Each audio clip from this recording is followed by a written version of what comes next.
corner. Sierra, Nana, come on, take a seat. American, the botanist, Miss Yelling Rose, and INSA, Holyoke Community College. We will welcome you to take a seat. Yeah, Tyler. I'm Devon. Wow. Oh, Lord. All right,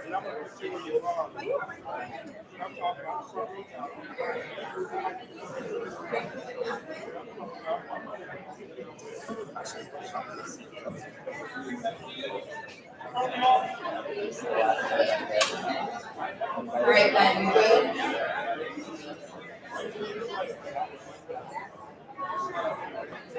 Everyone in the back, hello? Hey, everybody. Hey, what's up? Excuse me, could everyone grab their seats and get ready for us to start speaking. So we'll get everyone's attention. I know everyone's super excited, just like Sid. We're going to start this in a minute, so.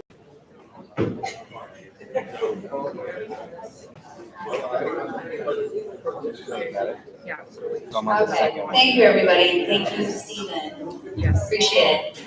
Good evening, everyone. We welcome you to the second installment of the Cannabis Advancement Series of 2019. My name is Ann Brum, founder of Joint Venture & Co., and on behalf of our partnered organizations, Veterans Alternative Healing, Cannabis Community Care and Research Network, and Joint Venture & Co., it is our pleasure to welcome you here this evening.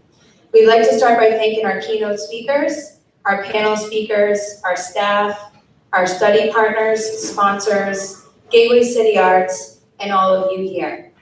And thank you to our collective project partners, colleagues, and friends, Stephen and Sid from VAH, Marion and Randy of C3RN. We are so thankful for this partnership. Today marks the second installment of 6 statewide events taking place in Massachusetts. The Cannabis Advancement Series serves as both community development and dialogue, as well as raising awareness of the Veterans Health and Citizen Science Research Study. Our hope for this collective project is it will serve as a credible, comprehensive communications and data tool for both the public and those in policy to help those who need it the most and now. This evening is intended to engage local experts in entrepreneurship and workforce development, while collectively developing the design, implementation, and evaluation models for big business and small business to work together for social equity, inclusion, and economic empowerment in Massachusetts. Woo-hoo! Yes! Feeling it. At this time, I would like to introduce Stephen Mandilli and Sid of Veterans Alternative Healing.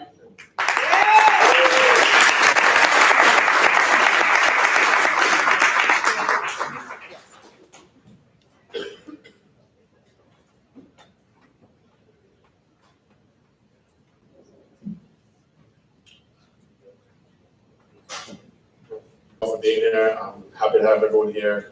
Great turnout, so I appreciate it with that. Appreciate all the speakers coming to speak tonight, all of our sponsors and all of our supporters. We appreciate that. Start off with some bit of information on the veteran community. The Department of Veterans Affairs estimates there are just under 20 million veterans currently living in the United States, which makes up about 6% of those nearly 20 million. Roughly 4.5 million of them have disability sustained from service and receiving disability compensation from the Department of Veterans Affairs. In Massachusetts, we have an estimated 323,000 veterans, and 1/5 of those vets have disability sustained from their service and receiving disability compensation from the VA. Today, flags across the state are at half-staff. Just last week, we lost 23-year-old U.S. Army Sergeant Rachel McKay, a native of Marblehead, Mass. She died at Fort Gordon in Georgia on April 8th. Also on April 8th, 3 Marines assigned to the 25th Marine Regiment, 4th Marine Division, Marine Forces Reserve, stationed at Fort Devens and Ayer, were killed in action from a roadside bomb. Their names were Staff Sergeant Christopher Slutman, Sergeant Benjamin S. Hines, and Corporal Robert A. Hendricks. Flags will also be at half-staff on this Saturday, April 20th, for Private First Class Zachary Arsenal, who died at Fort Irwin, California, and is a native of Leominster, Massachusetts. Please join us in a moment of silence to honor and respect those most courageous women and men, and show our gratitude and support to the Gold Star families that love them and now wake up every morning and go to bed every night missing them.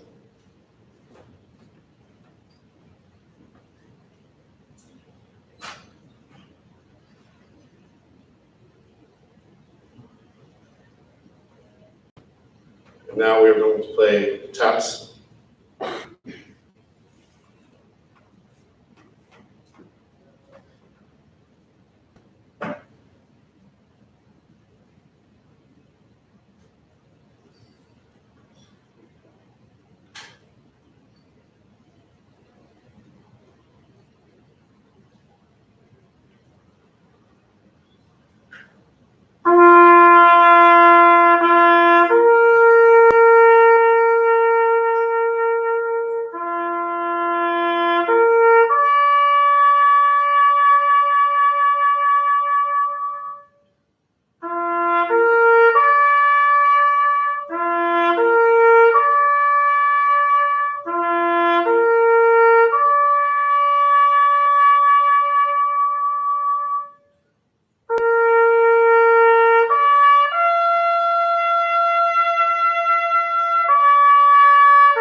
Thank you very much.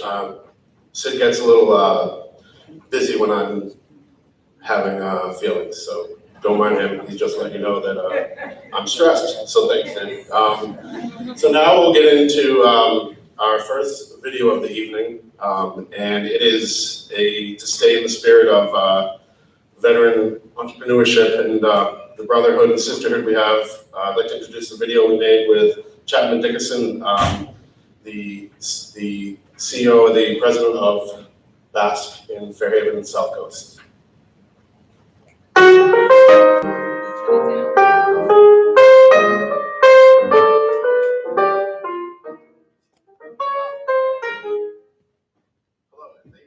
us for the second installment of the Cannabis Advancement Series. Today we are at Chapman Dickerson. He's the CEO at Basque Fairhaven's a medical cannabis dispensary and soon to be Fairhaven's first recreational cannabis facility as well. Dickerson was instrumental in the early growth stages of Basque and has a long history in the cannabis industry, getting his start in Rhode Island's caretaker program before coming to Massachusetts with Basque. Chapman is the first first adopter of the Veteran Care Program, which gives a 40% discount to veterans that have a 100% veterans survey that is ongoing and is part of the Cannabis Advancement Series. So thank you for that as well. I think it's important that we have data and research throughout the whole program. Excellent. So let's get right into strategies for outreach and getting in touch with the veteran community. So I think the first, we'd like to go to pretty much every event, industry events and non-industry events. We do some of the clinics as well. We go to some of their events. And also we work with the VSO. So every town has a VSO officer and they're pretty aware of who we are and what we do. And we also see Basque and Chappie in a lot of the local newspapers, not only local, but the Massachusetts newspapers, Boston Globe. So there's veterans that aren't quite there with social media, the past generations. So we still reach out to them with pen and paper and in print. So it's excellent. Social media is great, but also with veterans as employees, can you talk to us about the benefits of hiring veterans? I think it comes down to, it's a higher caliber. We know as veterans, like we know we're gonna be early, we're never gonna be late. We're gonna pay attention to detail. We're gonna keep everything dress. And it's, what we're looking for here. And it helps everybody work correctly. Yes, veterans are extremely dependable. Like you said, we show up on time. If we show up on time, we're already late, so we show up early. So it's a great set of skills that we all have, and we're very trustworthy, and we know how to be something that veterans really know how to do is work as a team. Definitely. So the teamwork is huge. It's a different bond that most people in business. I think being a veteran has actually helped me with the obstacles. Just the obstacles are from being in the cannabis business. That's the obstacle. And being a veteran has made it easier to approach towns, approach politicians, and really get your foot in the door. And that trust factor, that first handshake, it makes everybody a lot more comfortable. So I would actually say, being a veteran helps a lot in this project. And definitely. Excellent. And then also, let's advice that you can give to veterans looking to start their own business, some hurdles they may have to overcome, some obstacles. So I think you're going to get no quite a bit. And you can't take no for an answer. You want to keep moving, keep driving. It's going to take a lot longer. You want to add a lot more capital than you actually need to raise. You want to add a lot more time. And you just want to keep moving forward. Block out the noise. Because you're going to have everybody trying to give you advice. You should do this, you should do that. Follow your own path, and just keep driving. Right, and I noticed yourself and a lot of veterans, we tend to go above and beyond. Definitely. We've worked together. You guys you do multiple drives through different veterans and shelters. So I'd like to thank you for all the work you do, both for veterans and the community at large, especially the cannabis community. You guys are a great ambassador for what dispensaries should be. Lots of great products, lots of great people that you have working here. So thank you very much. You got it. No, I think it's important to give back. We have a platform here where we can reach a lot of people, and it's important to put yourself in the back seat and put the platform ahead of everybody. So I'm Stephen Mandelia. This is Chapman Dickerson. Thank you for joining us and enjoy the show.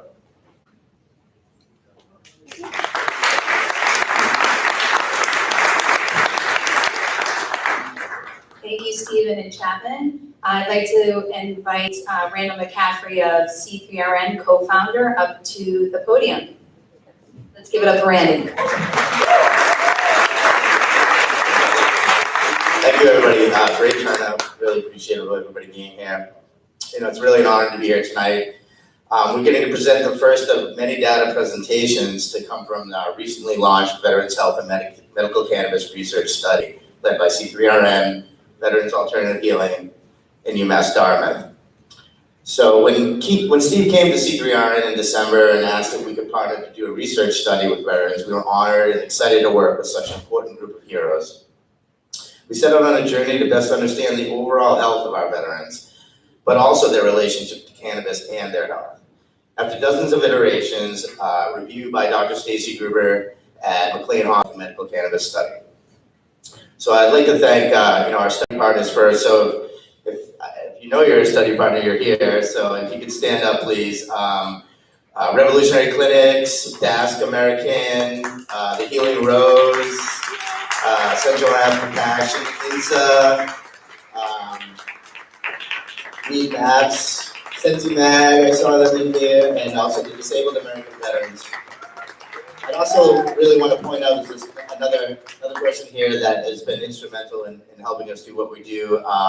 It's one of our main data scientists, DJ Ritter. And where's DJ? He's here somewhere. Yeah, that guy right there. Thank you, everybody. The intention of this study is to understand the health problems our population of veterans are facing and the potential medical cannabis can play as a harm reduction strategy. The data will be used to affect policy change at state and federal levels to allow access for cannabis through the VA healthcare system.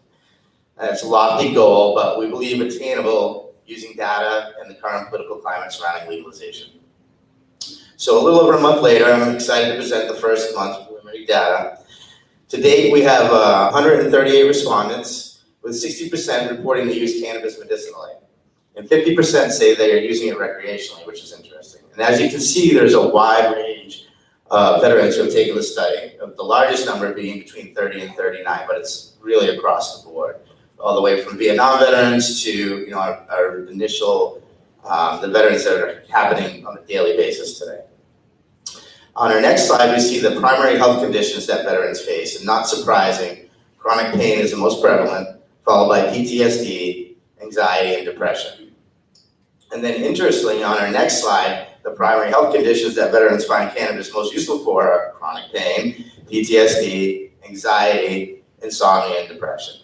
Although this data is preliminary and it's a small sample size, I think we can already start to see a bit of a trend.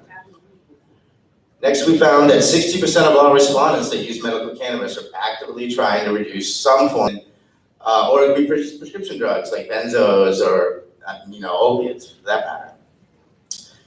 So we also found that 26% of those respondents have prescription medications sitting in their home that they are not taking because they don't want them. This is significant, as those prescriptions might be being diverted, or they may pose a threat to children that may have access to medicine cabinets. All these prescriptions also may be flushed down the toilet, eventually ending up in the water system. So as you can see on this slide, how many different medications are being substituted. So the efficacy of this from ibuprofen to beta blockers, anti-migraine medication, people are using it for all different myriad of problems, right? So given these findings, it's important to understand how veterans are interfacing with their healthcare provider. About medical cannabis, 50% say they don't even know how they think. This, I think as a patient, we want our doctors involved in our healthcare, right? But this points to the fact that the VA providers are restricted from discussing medical cannabis with their veteran patients. This is a gap that needs to be addressed to provide for veterans who are already using cannabis medically. So that's a quick summary. We analyze it through each of our next few events. And then eventually we'll be, probably August or September, we'll be writing a policy memo that is presented to the state, will be presented to the state and federal agencies in the fall to advocate the VA for providers to recommend and give free medical cannabis to our veterans. So thank you very much, and enjoy the rest of the evening.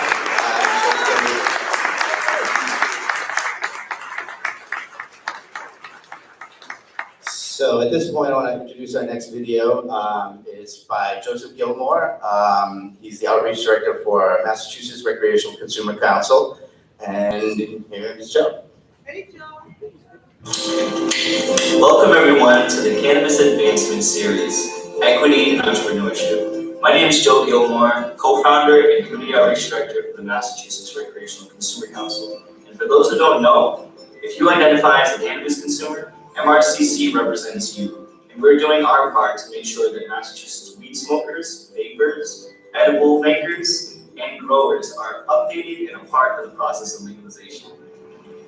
After 100 years of prohibition, folks getting tackled to the ground for civil disobedience, grandmas being raided for growing cannabis, and Black and brown people being disproportionately arrested, we're finally seeing an opportunity for folks to have the ability to purchase legal cannabis in their community. Retail marijuana dispensaries are sprouting up in our neighborhoods, and tax sales are reaching over $75 million. Everything sounds great, right?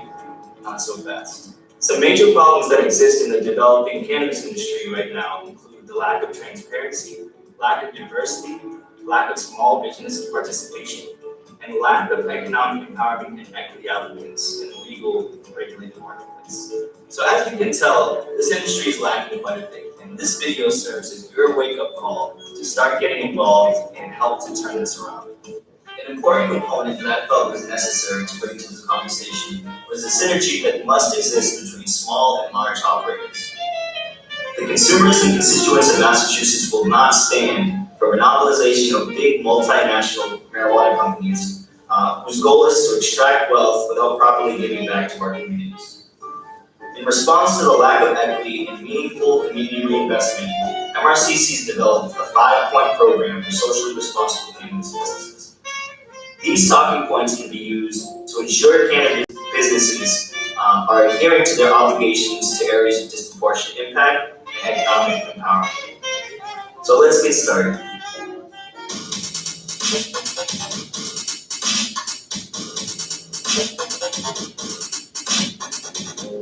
So number 1, the marijuana establishment must donate 2% of its gross annual revenues to the Social Equity and Technical Assistance Training Fund. Why is this important? The program is massively underfunded. This is the program that's supposed to help provide business training and technical assistance opportunities for people, as well as job opportunities for people who are disproportionately harmed by the war on drugs. The only problem is that it's gotten a very late start, and there is not enough financial bandwidth to make sure that this program is going to be really effective in making sure people get businesses. So in order to combat that, we are asking cannabis businesses that are established to make sure that they donate 2% of their gross annual revenues to this fund. Number two, the marijuana establishment must conduct 50 hours per year of educational seminars targeted to residents of areas of disproportionate impact in one or more of the following: marijuana cultivation, marijuana product manufacturing, understanding the licensing process, accounting, tax help, and just general business knowledge that will help cannabis entrepreneurs get into this industry. Number three, businesses located in areas of disproportionate impact must have 51% or more of the establishment's employees or executives who reside in areas of disproportionate impact for 12 months or more. So we want to make sure that the people who are in control of these companies, as well as the people who are working for these companies, are actually coming locally from the impacted neighborhood. Number four, provide expungement, core sealing, and reentry services such as access to ID renewal, food stamps, and career development programs to individuals with past drug convictions. And this is very important because there are so many people in our neighborhoods and our communities who are stuck in the cycle of recidivism for the reason that they have a conviction on their record that they can't get rid of, and it's following around for the rest of their life. People with convictions, they can't get school loans, they can't get business loans, they have very difficult trouble finding housing, and just maintaining their day-to-day life can be very difficult with a criminal record. And that's why we feel that these cannabis products must be 100% biodegradable, recyclable, or reusable to minimize negative impacts on the community. And nobody wants to see a bunch of pre-roll packaging all over the park. Who wants to see a bunch of paint bottles all around our streets? Not me personally, are recyclable or biodegradable so that we're making a mess in our communities. Remember that these 5 points can be used during community outreach meetings, city council hearings when they're asking you what you want as a constituent. You have to remember that every cannabis business is mandated to positively impact areas of disproportionate impact, as well as have strong diversity plans. So it's up to you, it's up to the constituents, and it's up to the consumers of Massachusetts to create the industry that we want to be a part of and are able to be a part of. Thank you so much.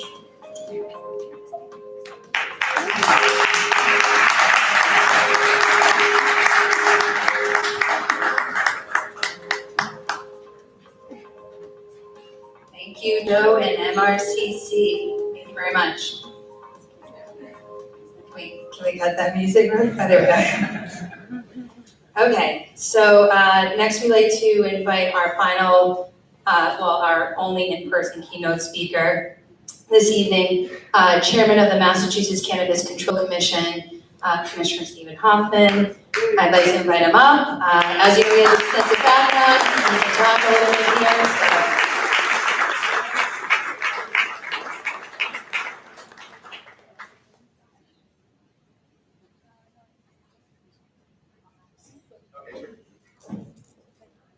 Good evening, everybody.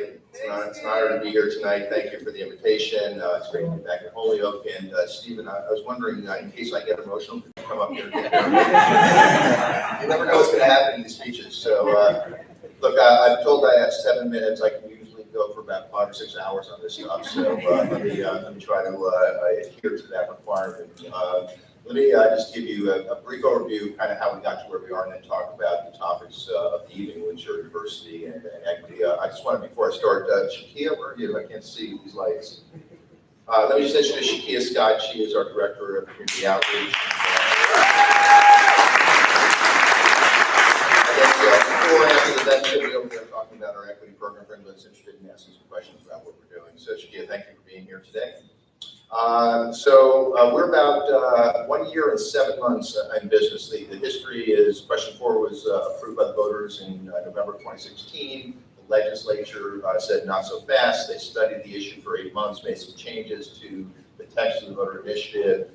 Chapter 55 of the laws of Massachusetts was passed by the legislature, signed by Governor Baker in July of 2017, and the commission of which I'm chairman got appointed in September of 2017. So I think that makes it 17 months. We started by writing a mission statement, and the first line of our mission statement is to honor the will of the voters of the state of Massachusetts, which is what we are absolutely trying to do. It's hard work. I would give ourselves incomplete on some things, but I think we have gotten started and met all of the legislative mandates. So we had our final regulations done by March 15th of 2018. We started accepting applications on April 1st of 2018, including prioritization for two groups. One, currently operating medical dispensaries, and two, people from the disproportionately impacted communities that Joe just referred to. I'll talk a little bit more about that, but we accepted applications for prioritization, gave priority to elements of both those groups, and started processing applications in April of 2018. And according to the legislation, we could not approve applications until June 1st of 2018. So that's when we started approving applications. We now have 16 retail stores open across the state. We have 45 final licenses, including for cultivation, manufacturing, labs, micro businesses, transporters, and a few other categories. And we have about 135 provisional licenses that are building out their facilities. And once their facilities are built out, we'll go out and do a final inspection and let them start operations. So we're moving deliberately at a gradual pace, partly because we've seen what happened in other states that opened 200 stores on day one. In some cases, they didn't have inventory tracking in place, they didn't have background checks in place, they didn't have inventory in the stores. We have chosen a more deliberate path, and I know that there's been some pushback about why it's not happening more quickly. We have always been focused on what this business looks like and how it works for the citizens of the state over the long term rather than any arbitrary short-term deadline. It also gives us a chance. I completely agree with you briefly. The legislation that created our commission is very explicit that we have to build an industry that looks like the state of Massachusetts in terms of diversity. And I'm talking about gender, ethnicity, veterans, LGBT, disabled people. It has to look like the state of Massachusetts, and certainly it doesn't yet. One of the ways the law works is because we gave priority by law and stopped here, but that's why I think in the early stages this does not look like we want it to look and like it will look in the long term.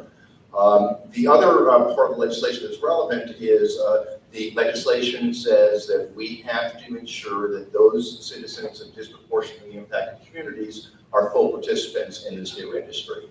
And it's kind of got my entire career until this job. It's arrest rates, incarceration rates. It also didn't define what full participation meant. We defined it as employment, as management positions, as equity ownership, and that's what we're committed to do. It is hard work. We, aside from prioritization, have done a number of things. We have the social equity program that Shakia is more than happy to talk that we'll be rolling out shortly. We're going to front load that with some sessions that are taught by commissioners, myself included, on basic things that are required in this business, including in my case, I'm going to teach business planning. So we're trying to both do outreach and training. As again, Joe mentioned, every applicant for a license in the state of Massachusetts has to tell us what their plans are for both promoting diversity and for promoting participation by disproportionately impacted communities. And I'm really, really happy to say that a lot of them are stepping up. And I see Sierra in the back corner there. They have an accelerator, there are incubators, there are training programs. Most of the private sector people that have gotten licenses are stepping up and are part of the solution. They are only part of the solution, but they are absolutely playing a key role. From the commission's perspective, we believe that outreach and training is incredibly important, but as you saw again from Joe's presentation, of the 118 people that received prioritization living or qualifying for being from these disproportionately impacted communities, of 118 that got prioritization, 5 have applied for licenses. And we went out and said, well, what's happening with the other 113 of you? And got a bunch of answers. One is that they're just not ready yet. They're just, prioritization means that whenever they apply, they get to the front of the queue, and some are just not ready to apply. Some say that there's some categories of licenses that are not yet available, social consumption and delivery, and they're waiting for that. Some say the municipal processes are slow, opaque, difficult to navigate, and then they use some other less polite language. I won't say what some just told me about Boston. It wasn't polite. But the biggest single issue, and I don't need to make light of this, is an incredibly important issue. The biggest single issue is lack of financing.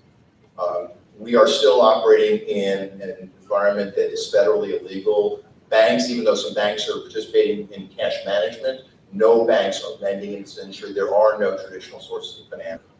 And with private sector to create a fund that would essentially provide interest-free loans to people from these disproportionately impacted communities to help them get started. I can't tell you that we've succeeded in getting legislation passed yet, but I can tell you that everybody I've met with in state government and private sector is incredibly supportive. We will get something done, and I think that ultimately is going to be the key to breaking through to where we want to get to. I think that it's going to have to be what we can do as an agency, what other state agencies can do, what the private sector can do, companies like Sierra, and what cities and towns can do. So you see in Somerville, in Boston, in Holyoke, the cities and towns are doing their share to try to create the kind of industry we're looking for. So I agree we are not where we want to be by any stretch of the imagination, but I will tell you honestly, I would not have taken this job unless I was totally committed to the required outcomes that are in the legislation, and if I wasn't totally convinced we're going to get there. It's just hard work and it's going to take a while, and needs everybody in this room to be part of the solution, but we're going to get there, and I'm proud to be part of the solution. Thank you.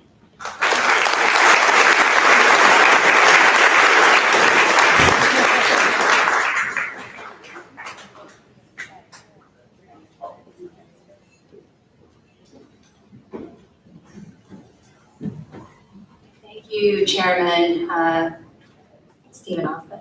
Thank you. We welcome our panelists up right now, Stephen Mandilli, Dr. McNabb to come on up, Mr. Horace Small, wherever you are, we welcome you to come on up, please. Shakia, please come on up. I'm sorry, Shamika. I'm sorry, Karima. Shakia. Sorry, Shakia, we'll get you on another time. I'm sorry about that, but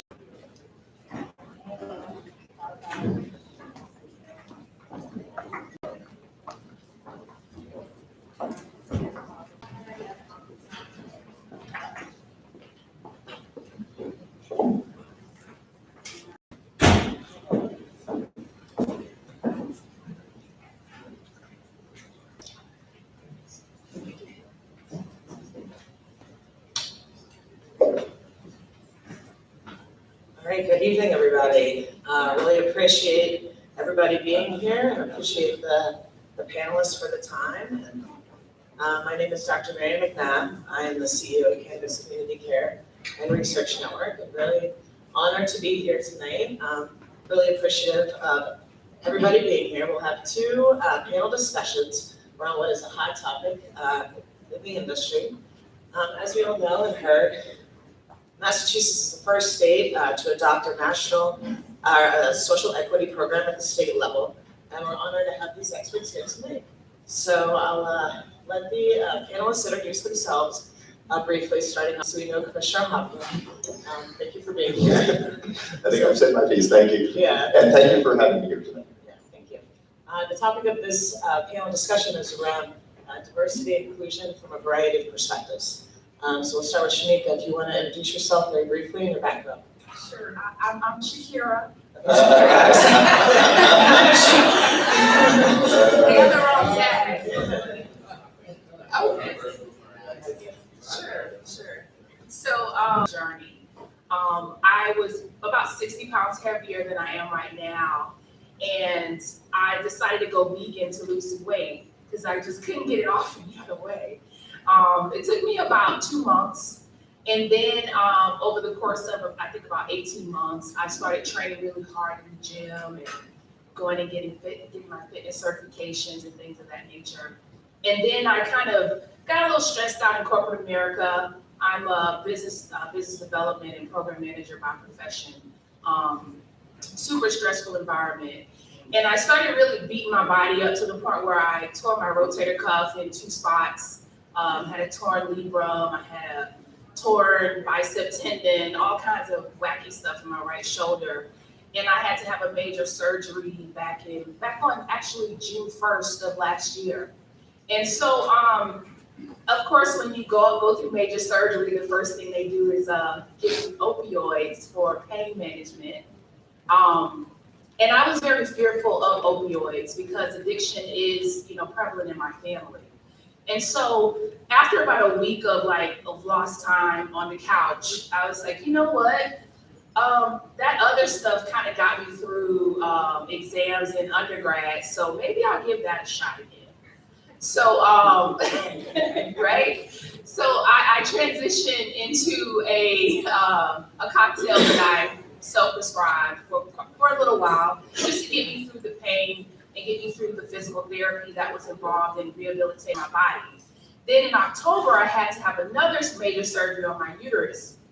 Any woman who's had a cesarean section, you know that the recovery process is pretty intensive. So I had to again self-medicate because I didn't want to become an addict. I didn't want to become a statistic. And I had to get well very quickly.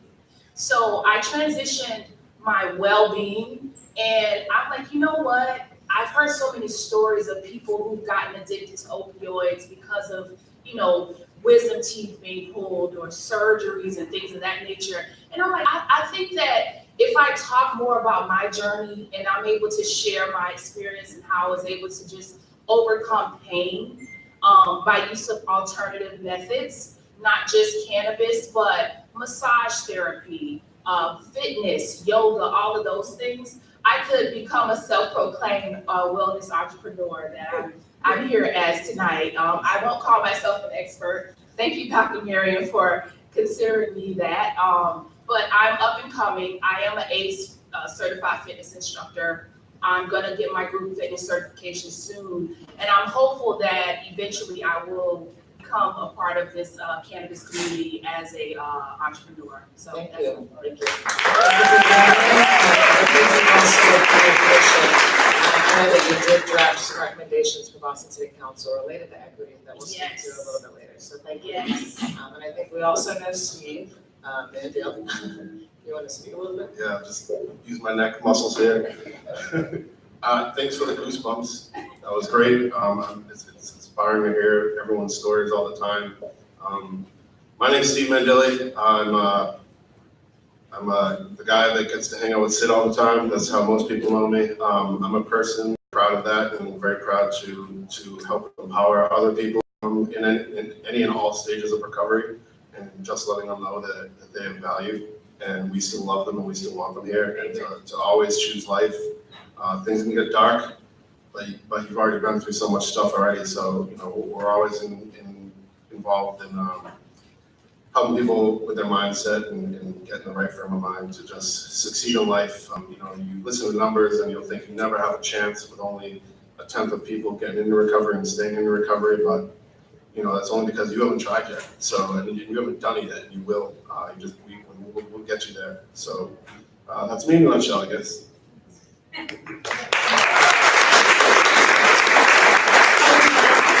name is Corinne Marisk, and I'm a cannabis advocate, entrepreneur, and professional that resides in East Hampton, Massachusetts. I've been in the cannabis space since, I think, August 2016, when I started out working for one of the first medical marijuana dispensaries in Massachusetts, and that was an amazing experience. I continued and I got my MBA at UMass Amherst here, and it was a natural conclusion to explore entrepreneurship once I graduated. So taking both my private sector experience, I also worked in government federally, and also working in a licensed dispensary, I decided to embark on Cafe Bear, which is a social consumption coffee house, cannabis coffee house. That was my vision, it has been my vision. The vision has been to legally get licensing through the CCC and through my local government. And it's been a really long process. Social consumption regulations are not finalized yet, but I have to say it's been extremely rewarding. And something you may hear both myself and our mayor, who's going to speak in the next panel, talk about is that we just had an amazing civil dialogue around cannabis in the community of East Hampton. So I like to think of us as kind of a hub for a really neat place where people are willing to try social consumption ballot committee. and had a little experience there. I've done a lot of speaking on equity and diversity across the state. And most recently, while I'm waiting, I have joined the Verb as a Verb and now serving as the Director of Operations. So I'm just thrilled to be in this space and to be one of the many professionals up here.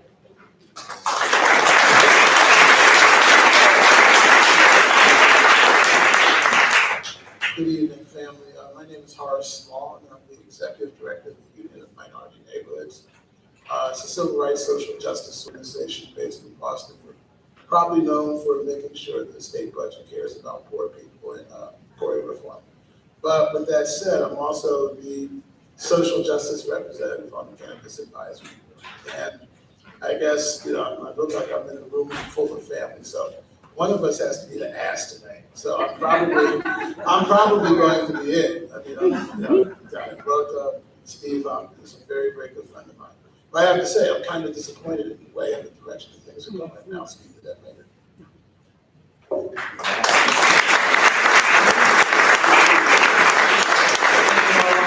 Thank you all for being here. So we asked the panelists to come prepared to ask 2 questions, and then we would leave about 15 minutes for Q&A. So why don't we just get to it? So we asked each panelist, from each of your own perspectives, what are 2 main suggestions that you might have for how large businesses and small businesses can collaboratively work together in the Massachusetts cannabis industry? So I don't know who might want to start off with some recommendations, knowing from each of these very different backgrounds of small business, young entrepreneur, Cannabis Control Commission, senior advisor, veteran entrepreneur. Yeah. How can we better work together collaboratively? You know what? I'm gonna lean in. And take it. Yeah. So I came with some thoughts. I just wanted to kick off the conversation by acknowledging a couple of things I think are really important in the conversation for small and large business to come together. And I think one of the things that as a group in an industry we have to acknowledge is that diversity has value. It's not just a good thing, but it's a really important and a profitable thing to do. I think we all need to look at how companies with women, minorities, and different ethnicities, as well as veterans and LGBTQ, and other minority groups, disabled groups, are better and more diverse in their diversity. So I think we're a lot more competitive in that realm. I also think it's really important, just as part of this conversation, nobody really wants to mention, but the power structures. That's, a part and parcel of this industry. And so we can kind of own it and talk about it and have a productive dialogue, how to move forward. We're kind of getting stuck in a blame game. So I think with that regard, we need to think about access to capital and investors. We need large companies to be transparent with and engage in upright business practices and lending terms. And I think a really good leader, I like to look at positive models. And something I saw that was really good in my mind, Theory Wellness came out with a really exciting economic empowerment program, and that includes 0% interest loans up to $250,000 or some financing up front, no strings attached. And I think that's kind of the good behavior that we should all be leading with and incentivizing that and a leadership role for the bigger companies. More pointedly, I'd like to offer, I think it would be great to have a better engagement model between small and big businesses. I think there should be some kind of formal mechanism for communication and networking between the groups. We just need more communication. I also think it'd be great for big companies to hold competitions with innovation, such as annual pitch contests. If there's a way to do like a product kind of hackathon or something around product development, I think we can come together, whether businesses, small businesses, investors, and industry experts. As I mentioned before, we really need to incentivize and reward the large companies to work with us, not just say, hey, it's a great thing. But for example, maybe that can lead to a social justice leader status, or perhaps maybe with communities, they could give them a 0.25% break on their host community agreements. Something that really has teeth and shows that diversity is important. Finally, my last suggestion was I would love to see a mentorship program. Something meaningful, something that doesn't pit competitor against competitor, maybe geographic diversity, people who don't necessarily are going to financial out, but they can have you lead in now. I'd like to see that between small business owners and C-suite and high executives. I think it doesn't really cost a lot of money and there's a lot of potential. Those are my ideas. Yeah. there's enough pie to go around. Like, global spending is expected to grow 230% to $32 billion by 2022, compared to $9.5 billion in 2017. So there's enough money to go around for everyone to get a piece of the pie. So watching the numbers that the CCC puts out, and being very conservative and trending that data, by November of this year, we'll probably we'll exceed $368 million in retail sales. You were talking Department of Revenue? I try to do a little research. And then I kind of translated that into consumer transactions, which will probably exceed 9.3 million transactions by November of this year. So, there's enough to go around. So accept that reality as a large business. So I think that large businesses have to join executive boards and provide meaningful and substantive input into our business models, into our business plans, and how we execute our business. Just put some skin in the game. That's what it's really all about. We can talk about policy and intentions all day and write SOPs that sound fantastic and put these great things on our websites, but really engage with small business owners and help us by putting some of your own skin in the game, right? Really and truly. I think that it's important to really lobby with municipalities to basically enforce some of the policy recommendations that my wonderful coalition has formulated that I forgot to mention during my intro.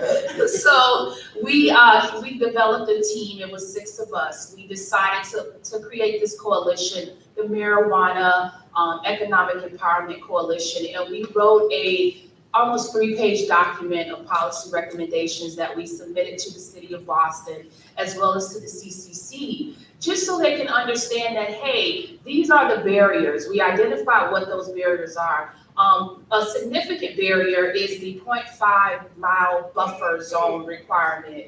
I really and truly think that if you are serious about getting 36 months waiting for, approvals from the municipalities or from the state of Massachusetts. So, just really be intentional in how you execute on the policies that you have set forward. And lastly, there is a need for business skills in my community. I was very fortunate to have graduated from Tuskegee University as an engineer. I was very fortunate to have gone to Northeastern University for my business degree. But as I engage with people who have economic empowerment status, there's a lot of knowledge that's missing in that group. So I'm very passionate about lobbying with the folks that aren't necessarily in the same economic status that I am in, but I'm passionate about giving back and reaching back and pulling those folks along with me. So that's kind of why I'm here tonight, and I just hope that I would be encouraging to large businesses to take this serious and be very intentional about how you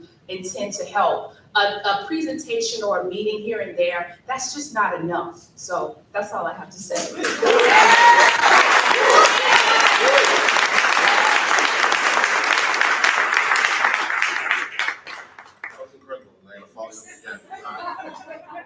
I'm fortunate, so there we go. And what you were just talking about, it's obsessed with research. You have to limit the number of surprises and unknowns. You do that by being prepared. You stay fluid in making adjustments, but you know those numbers. You sleep. You saying them in your sleep. Keeping up your spouse or your loved one at night because you're always talking about it. And what's that? Metrics. So it's data, research, science, all this stuff we love.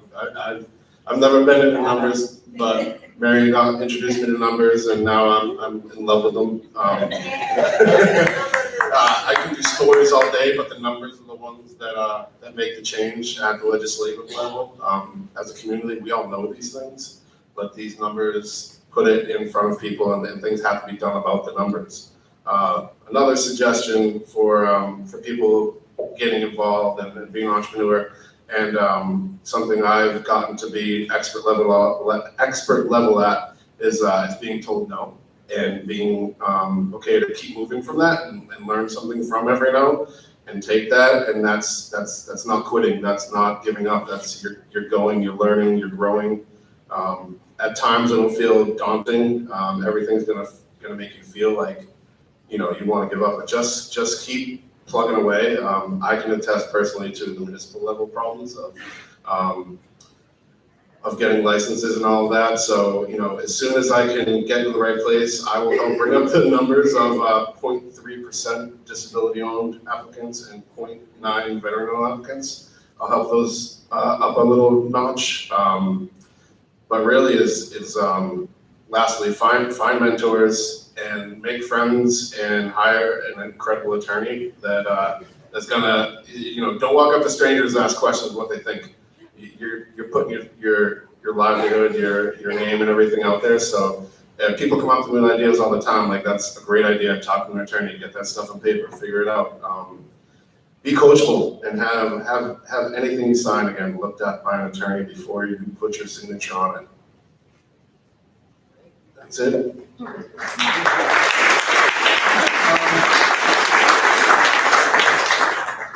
I agree with Karina's piece very much. That would have been that's what I would have said tonight about particularly mentorships.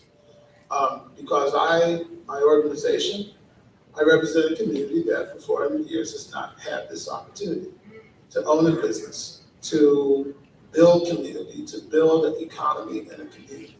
When Eli Whitney came up with the cotton gin, my people were working fields. When they came up with the Industrial Revolution, your people were working in factories. When they came up with solar energy, we weren't even at the table. So this is the first time in 400 years people of color, working class white people have had the opportunity to be at the table. So, you know, and being that to think of General Motors, I think of US Steel, I think it's something that's going to outlive the next 5 generations of my grandchildren. I don't believe in rushing stuff. When we do good organizing, when we do good planning, you don't rush the process. But what you do have to do is you have to provide something for people who've never been engaged in the process before. Fortunately for us, we have begun a mentoring piece with a cannabis business who is going to be training people starting in May in Jamaica Plain in the southern section of Boston. To begin to start training people in business development, ownership, cultivation, all those various things that our people have not been at the table at. And that is a good, I think, mentoring model to bring in someone who's already doing the work, who recognizes that their economic success is going to be dependent upon how well you do business with others that don't necessarily look like you or act like you. And I think that's important, and I think that's huge. And I'm excited about that. So I think that as we go forward, I think mentoring the partnerships they've had, like they have in Oakland, California, big businesses working with cannabis is going to be something that's going to be making a lot of money for a lot of people for a very, very, very, very, very long time. So I believe mentoring and partnerships are absolutely the way to go.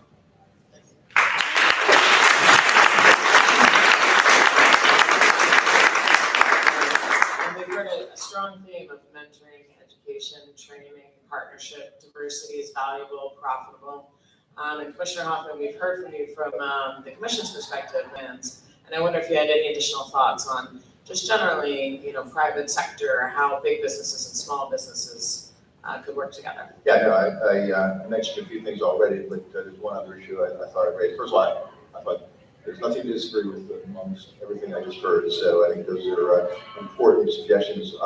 I do believe that industry is stepping up, partly because we're requiring them to tell us what their diversity plans and their plans to help disproportionately impact communities are.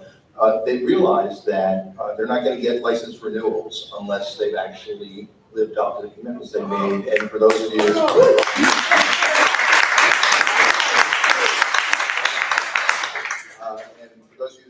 that watch our public meetings, whether in person or streamed over the internet, when we review a license application and look at these plans for diversity and for disproportionately impact communities, pretty much every time there's pushback from one or more commissioners about put some teeth around it, make it. I'm a numbers guy by training, so I've known this for a long time. put some metrics in place, put some numbers so we can actually judge whether you've done what you said you're going to do. And as I said, you know, Sirius in the room, I don't mean to single them out, but a number of companies have really stepped up, particularly to Horace's thing about mentoring and training. I think that the private community is absolutely going to be part of the solution, and I think that in the early stages, a number of companies have stepped up. The one thing that I don't know exactly how it's going to happen, but I know private companies are going to have to be part of the solution well, is the financing issue I talked about. And when I've raised this issue about providing funding to these individuals, every private company I spoke to pretty much all of them that are in the industry right now, as well as the industry associations, say, just tell us where to write a check to. Now, that's easier than actually writing a check, I understand that, but I do believe they're going to be an ass, which the first time I've ever seen you do that. But your point about patience and doing this right, I completely agree with, and we are going to do this right. I'm going to just make one other comment about what you all can do, because there's one thing that we never talk about when we talk about the challenges of building up this industry and making it look the way we want it to. This is a federally illegal business, and because it is federally illegal, banks are not participating. We literally had to beg and cajole to get 5 banks into the industry thus far, which is fantastic, but that's nowhere near enough when we get to the levels of revenue you committed us to. So, and as I said, those banks are moving cash from the marijuana facilities to the banks, and from the banks to the Federal Reserve. They're not lending, they're not financing, they're not providing traditional financial services. I have gone around to pretty much every private foundation in the state of Massachusetts and said, help. And they have said, not as long as it is federally illegal. So I'm not using that as an excuse. We are employees of the state of Massachusetts. We are upholding Massachusetts law, and whatever's going on at federal level doesn't change our commitment. But I will tell you, if you want to do something, write a letter to your congressman, write a letter to your state senator, or your US senator. This industry, I think, can do really well, even if it stays federally legal, but it will really thrive if we can get the federal laws changed. And so one thing you can do is be part of that movement.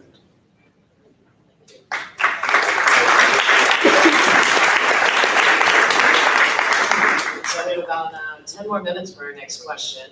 And why don't we, and then we'll move to audience Q&A. Why don't we cut to the chase? So we've heard a number of good strategies, how big business and small business can work together, but we also have all heard a lot of barriers.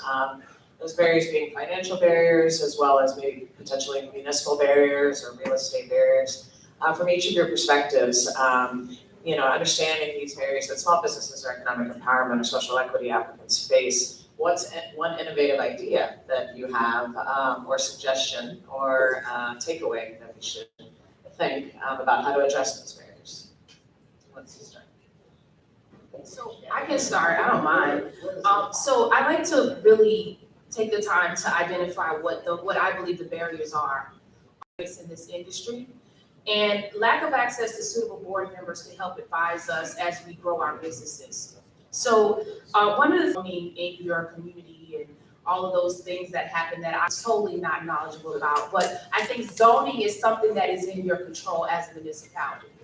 So if you have that power, why not designate areas where they are for small businesses only? Where, hey, you know what, we're gonna keep the big boys off of Main Street, if you will.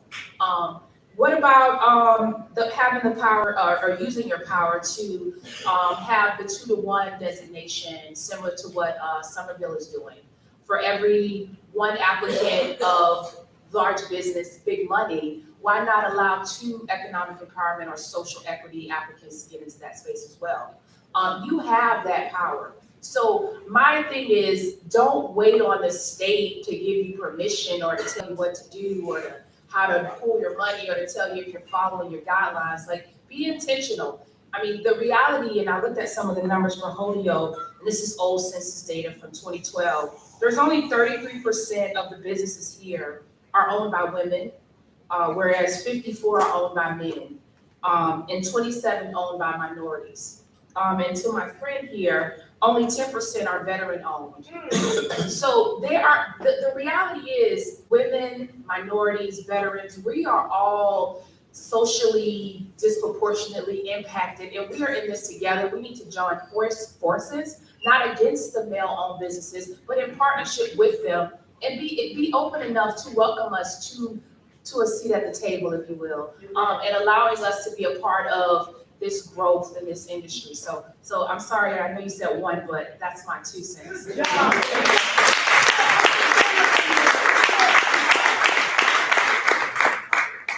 My response is very simple: slow down. We started off opening up a lot of businesses. And I can say, and in my view, equity and speed are not the same thing.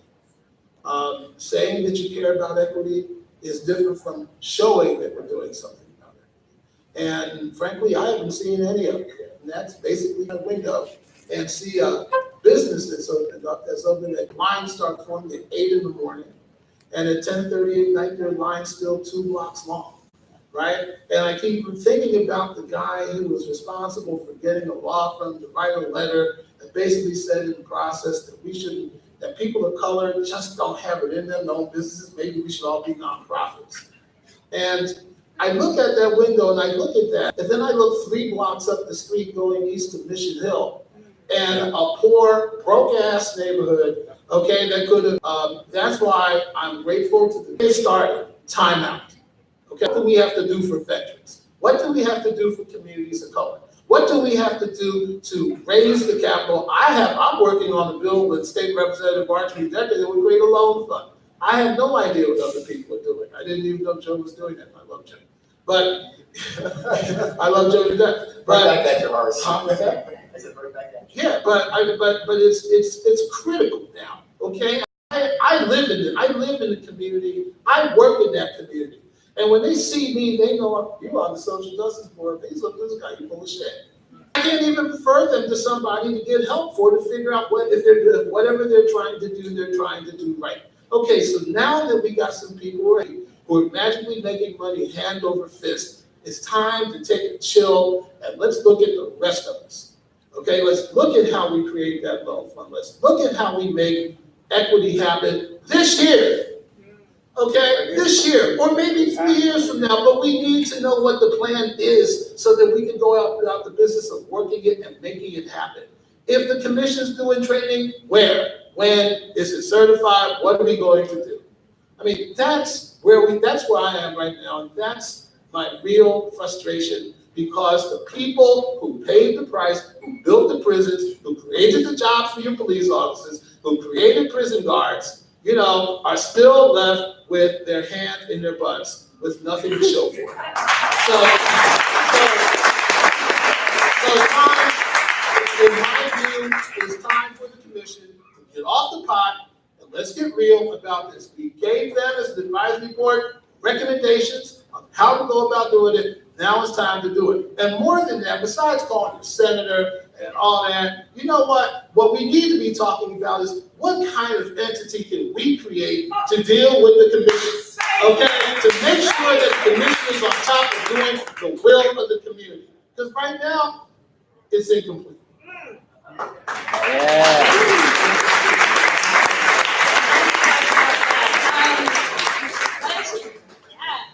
I'm gonna go on my student comment and agree that slowing down is really important.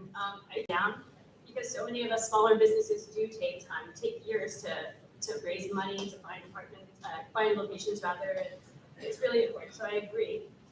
Rather than 1 point, I'm gonna give you 6 because we need some help in equity. So I'll go really quick. No, so non-money original idea. The first one I think is a revolving loan fund. It's already been mentioned. Shout out to Mike. Wherever you are. It's sustainable and helps populations who usually don't qualify for loans or are at high risk, and I think that's the very definition of economic empowerment, folks. Number 2, make it easier to become an economic empowerment applicant. We've seen so few getting through, and when you increase the barriers to any application, is harder. I would argue if we can make it a little bit easier, maybe 2 out of 6, we can have more people getting through the process. And let's open that up. Let's make it rolling applications. Why on earth are the economic empowerment applications closed? That 2-week power. I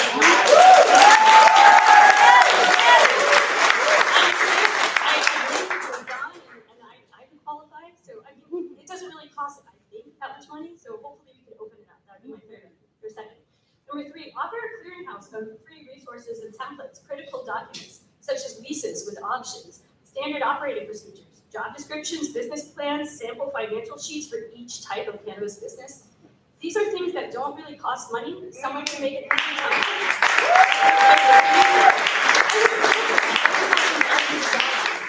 Number 4, make a marketplace. It could be digital, it could be formal, it could be an ongoing network series, but have vetted ED applicants and investors and companies come together so we could maybe have annual pitch things. Let's make it an industry. Let's do it from the inside, since we know federal restrictions are there. Number 5, I mentioned a mentorship program, and I think that's really important. I think it should be set up with both parties to succeed, so don't make them competitors in the same geographic region. I think pairing, so with C-suite management, I think that's a really, really important component, and hopefully it can be incentivized so that it's a win-win for both sides of the party. And finally, access to essential cannabis professional services, and I would suggest maybe through a voucher program. We do this in law, with a guardian ad litem or an appointed attorney. We do this in medicine, with partial payments in Medicare. Why can't we have a voucher system where each person is allocated a certain number of visits with an attorney or vouchers, and the recipient, the professional services provider, agrees to accept voluntarily a lower rate to help economic empowerment? I could see a really robust program getting up in there. Oftentimes we're curtailed by our access to people. It took me 5 months to find a cannabis CPA. I went through 4 of them. It could have just saved me so much time, and I could have done so much further with my time in lawyer admission had somebody been able to help me. So those are some easy ones I recommend.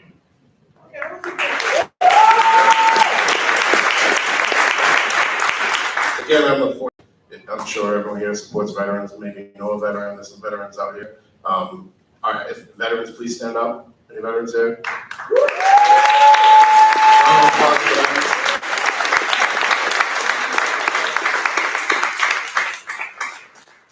See, the thing about us is we're so diverse, so we can go into any room and you won't know we're there. We're a small percentage of the population, but we are ones that have dedicated, I don't want to say the most, but we've all left our families, left our loved ones, said goodbye for what we thought was the last time, and are just incredibly fortunate to come home and live and honor those that haven't made it, that didn't make it home, or made it home and aren't yet quite home yet. Your mothers always come back right away.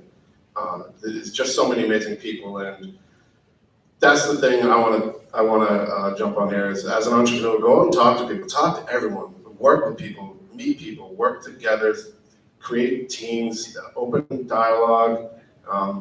That's where change starts. I mean, you don't have to write your senator card. Show up at a town meeting, show up at your town hall. I mean, you'd be amazed at what you could do just because no one's said it yet, and it's just rattling around in your brain. It does you no good there. Go out and let it out. It'll make you uncomfortable at times, but that's my thing is get out there and be someone that does it. Don't just sit around thinking about it. Just go do it. Blanket expungement, so everybody got a chance to walk. And that's exactly what we need. That's nothing more than an act from the legislature. So that is something I also think we need to make a priority as we go forward in terms of equity and what have you. Expungement is something that's real and has to be.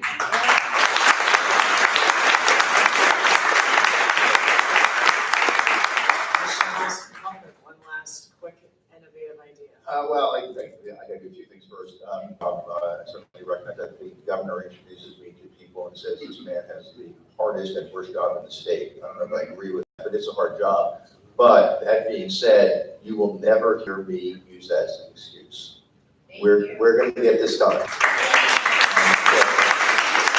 I appreciate her letting me off the hook a little bit, but I don't let myself off the hook, and none of the other commissioners do either. So that's point one. No, I know you, Horace. I know you well enough to know that you always say what you mean. Second, look, I welcome all the suggestions. We have had a couple of conversations at our public commission meetings about what else we can do. We set out a set of actions when we first got started around equity. We have not made the progress that we need to make. I think we get it incomplete rather than failing grade, but it's incomplete. So we've had several conversations, public conversations, where we've just thrown around ideas, and we've added things. This idea of trying to create a state interest-free loan fund came from one of those public commission meetings where we debated what else can we be doing to advance the cause here. I am not, it's probably inappropriate for me to throw out other ideas. If I had them, I'd already be doing them. But I will say that everything that you all suggested, I will get on the commission agenda from a learning standpoint. We're doing something brand new. There is no roadmap. We are trying to do the best we can, but we know we've got to learn and see how the industry evolves and make changes as appropriate. So one of the benefits of going slowly is we get the time to make those changes, and instead my commitment.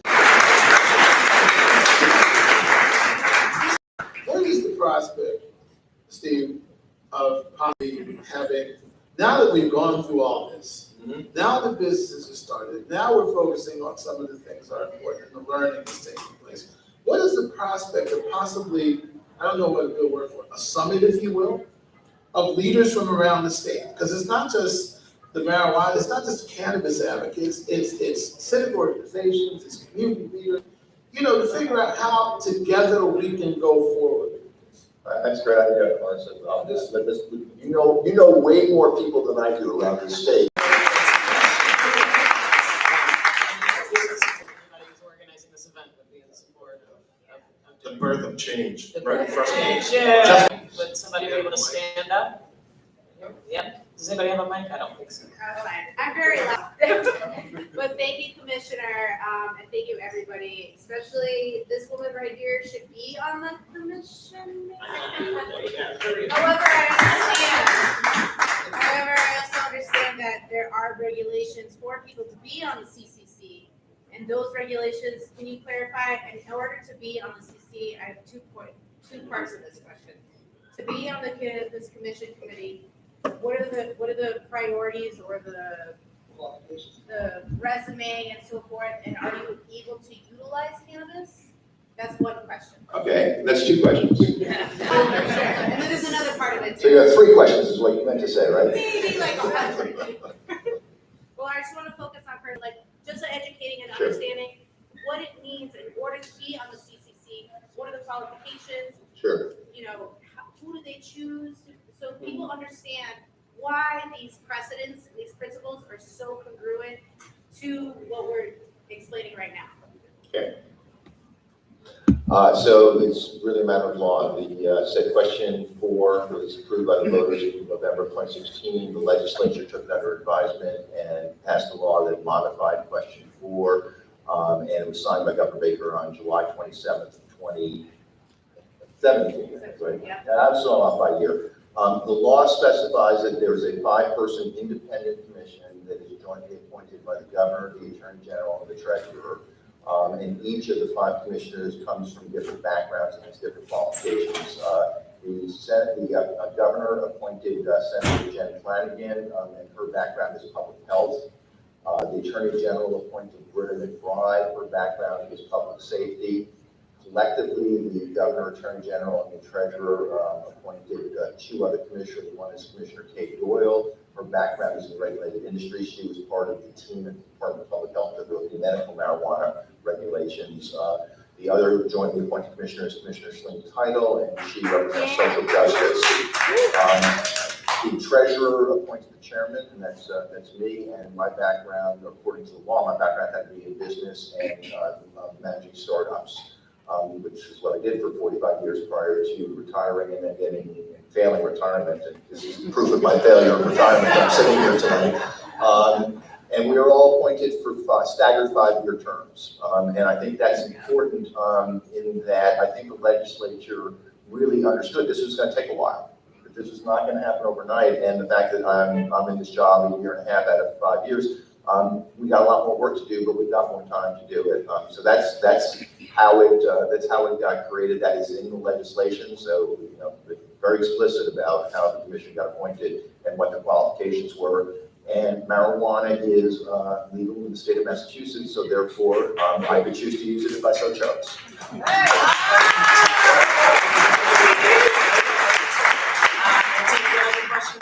Sorry, the second question that I Go to your had third question. was just the fact a lot of the medical patients are having a huge issue comes to the fact of when they get seen with the doctor and when they get their hard copy. And that is a huge disparity and transparency through all medicinal or medical Yeah, dispensaries. so we used to go with the medical program. I would actually echo that, sorry. Yeah, no, no, it's no question, it's a challenge. So when we got started in September 2017, we just had responsibility for the adult use program. But under the law, we took responsibility for medical marijuana over from the Department of Public Health on December 31st of last year. So we've had it for a little under 4 months. We are introducing automatic and instantaneous temporary registration, and that's going to be rolled out in the next couple of weeks.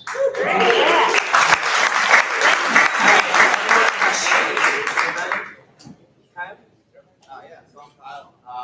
So I own the Summit Private Lounge. We deal with a bunch of people from inside the community, and a lot of the concerns that I've heard recently aren't around pretty much had their dreams smashed with having an equitable cannabis industry. So they're really not concerned with becoming entrepreneurs anymore. They're more concerned with Prohibition 2.0. They're more concerned with being arrested and harassed by local law enforcement, and really not having their opportunities met within the cannabis industry. So what would you say to those people? Because I really don't know what to say to them anymore.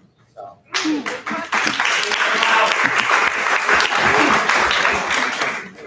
Is that addressed to me, Kyle? Any one of you, I'd like to hear your point on it.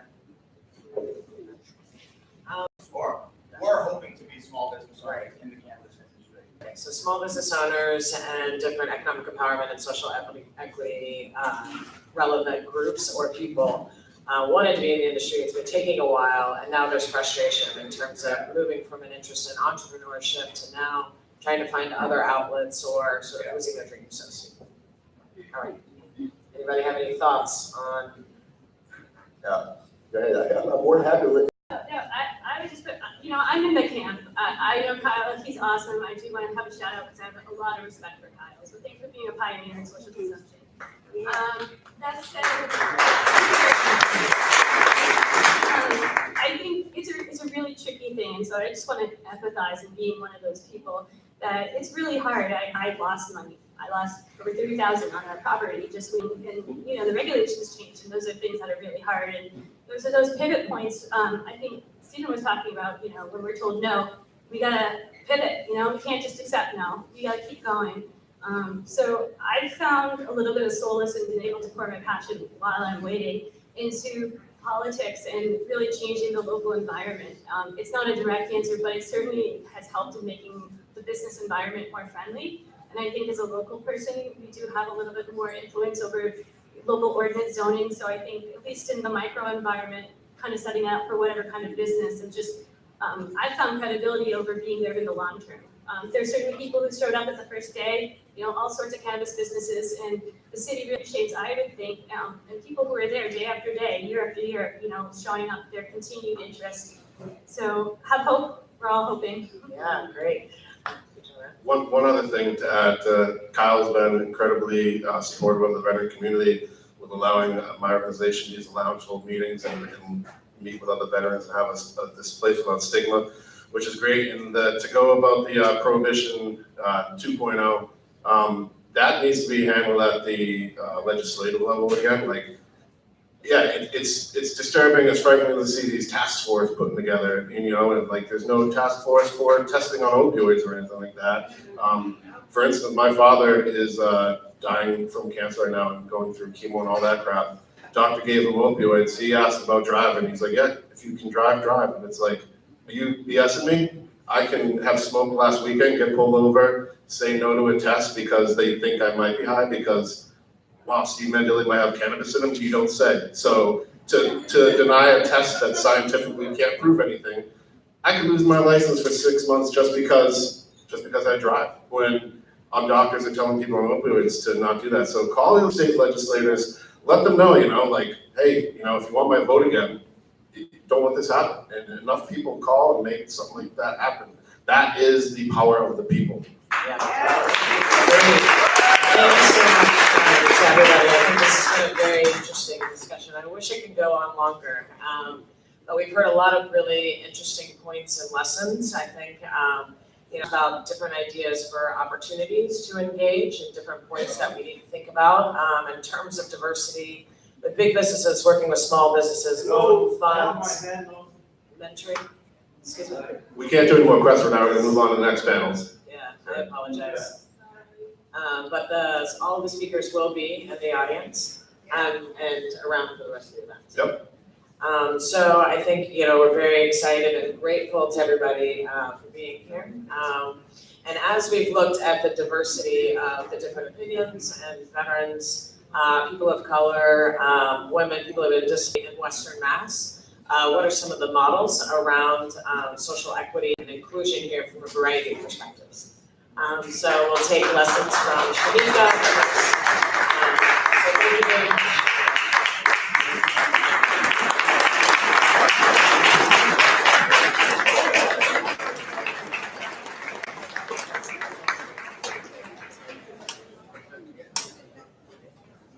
We're gonna take a 5-minute break.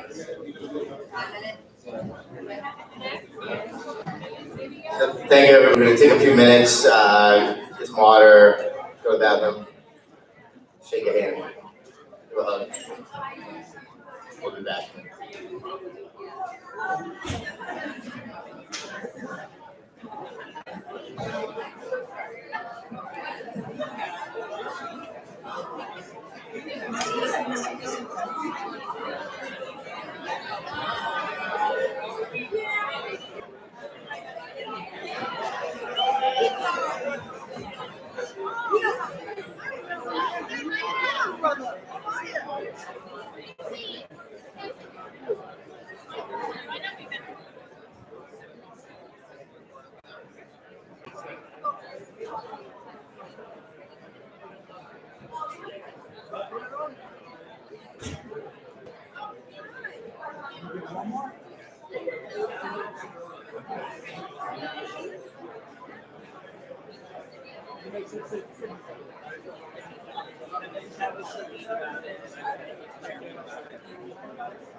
Thank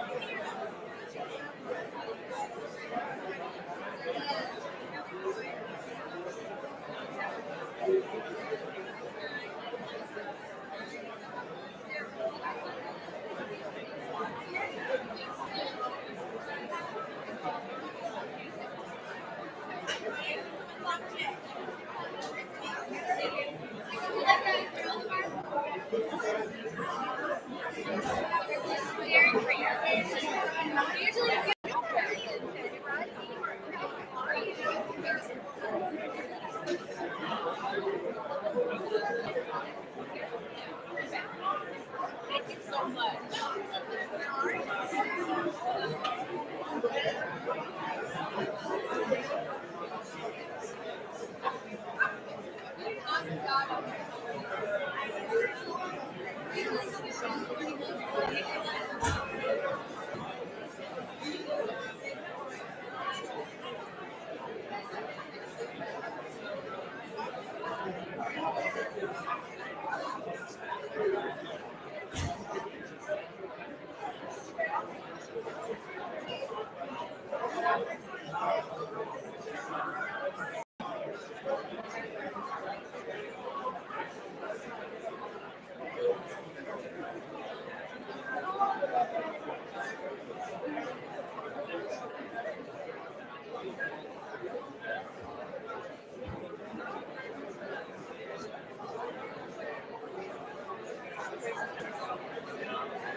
Hello, everyone. We're going to be starting back up in 1 minute, and then you can grab your seats, with your drinks, with your food, get comfy again. Thank you.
Attention, everyone. First, last person that sits down has to buy a round for everybody. So hurry up and get to your seats. You don't want to have to buy that last round. Some good stuff down there. Tip your bartender, by the way, if you're up there buying drinks.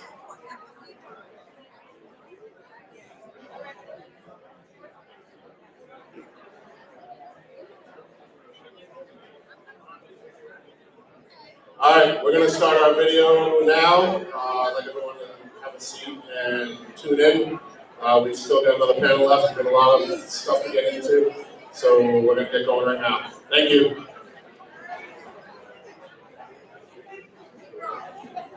Okay, so the next video we have here is Marcos Marrero, the Director of Planning and Economic Development for the City of Holyoke. He oversees the implementation of the largest urban renewal plan in Massachusetts, co-chairs the Holyoke Innovation District, and serves as the Executive Director to 2 public development corporations. He has a background in policy and public projects in areas related to economic development, urban affairs, and sustainability. Previously, Marcos has served in the Puerto Rico Governor's Office as Deputy Advisor on Federal Affairs, Energy, and Climate Change, and has served as the New York City, the Pioneer Valley Planning Commission, and the Puerto Rico Industrial Development Corporation. Take it away, Tyler. Hello, everybody. Today, we are excited to be here with Marcos Marrero, the Director of Planning and Economic Development for the City of Holyoke. Director Marrero is guiding the budding cannabis industry here in Holyoke to make sure that the city and the region, Western Mass, really has a strong focus on economic development, equity and inclusion in the cannabis industry. So really grateful to be. Excuse me, we have a lot of people here trying to pay attention to the video, so if you are going to talk, just try to keep it down so these people can watch the video, and everyone is watching live stream too. So we need you to keep the side talk down a little bit. Thank you very much.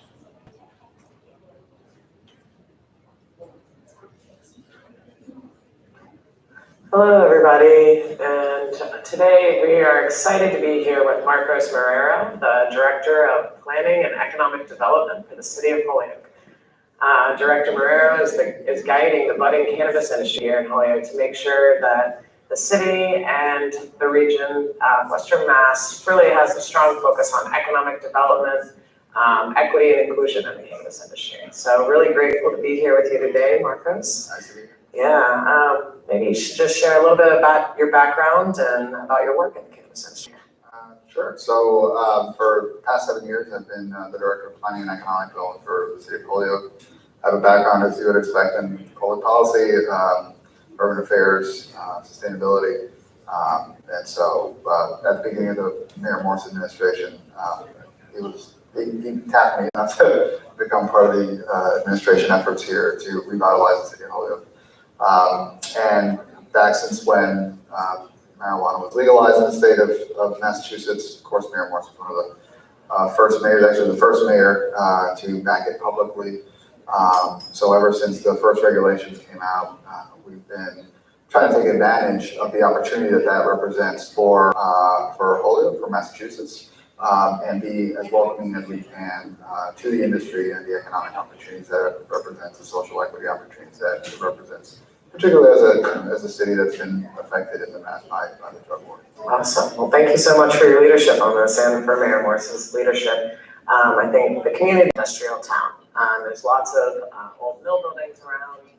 And I know that your administration has taken leadership on trying to revitalize the city, both urban and outside with cannabis. Can you explain a little bit more? Sure. So, as a lot of historically industrial cities throughout the United States, a lot of our building stock is still, from an era that wasn't the type of manufacturing buildings that you would expect to see built today. And so a lot of the vacancy that you see is in some of these older spaces that take a lot of money to convert into more modern amenities. So that is a portion of a lot of our efforts in economic development. What's interesting here as it relates to the cannabis industry is that there are two principal things that are in the top 5, right? That growers in particular will look for, and it is space to be able to do indoor grow, and of course power in the form of primarily electricity for the grow lights. So Holyoke, as it has a lot of industrial space dating back from the 1800s, it's also space that was developed along the river and along a canal system. So that today, what it translates into is having a lot of cheap hydroelectricity that is very palatable to cannabis growers. So you can save, our rough estimate is somewhere around 40% just on electricity by being in Holyoke and having a stock of space readily available that you can secure at a relatively low cost. Wow, that's really great. That's fantastic, and I think also speaks to the state's energy concerns. So this could be a really great model.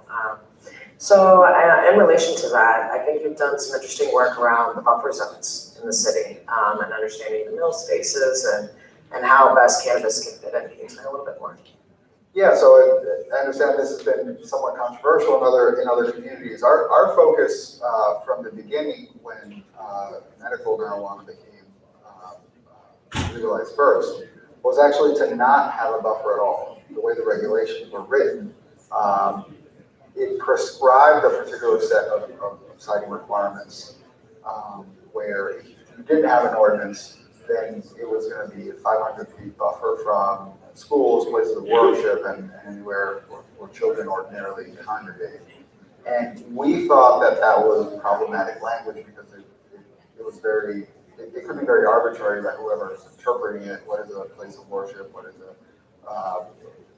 a place where children congregate? It's easier to identify a place of worship, but also in weaker real estate markets, you will tend to have more places of worship because real estate is cheaper and they will congregate there. So it may defeat the purpose of social equity and that you will be buffering the areas where these opportunities could go, particularly where the community can most take advantage of those jobs. anywhere where children congregate can be very arbitrary and capricious.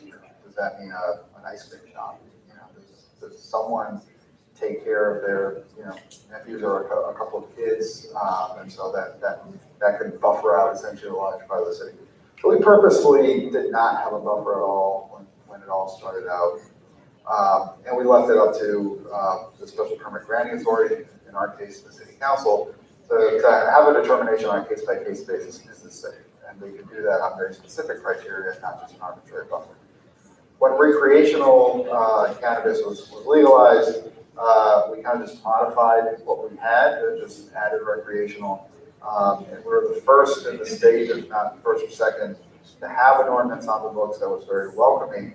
Unfortunately, we kind of missed that the regulation was tweaked to instead of being opt-in, it was opt-out. And so we have to be purposeful and say there is a zero buffer, otherwise it is a 500-foot buffer. Thankfully, the language at the state level changed, and now the 500-foot buffer is only from certified schools, accredited schools. So in our center city area, we have 2 schools that would really affect, that the buffer would really affect the zone where it's allowed. And we're working right now actually to reduce that. There's an order, there are 2 orders on the docket, one to make it 0 and one to make it 200, and we'll see which one survives. Yeah, hopefully 0. But even the 200 one, really the effect that it would have is nice.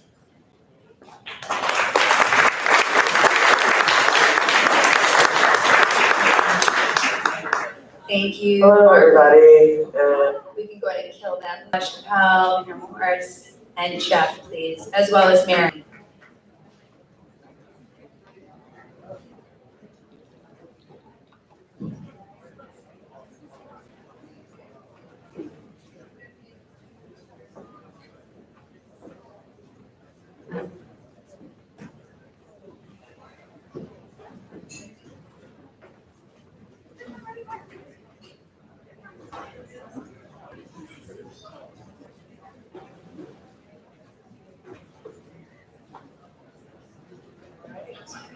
Good evening, everybody, and good evening to my esteemed panelists. It's an honor to be in your presence tonight. Thank you so much for joining us.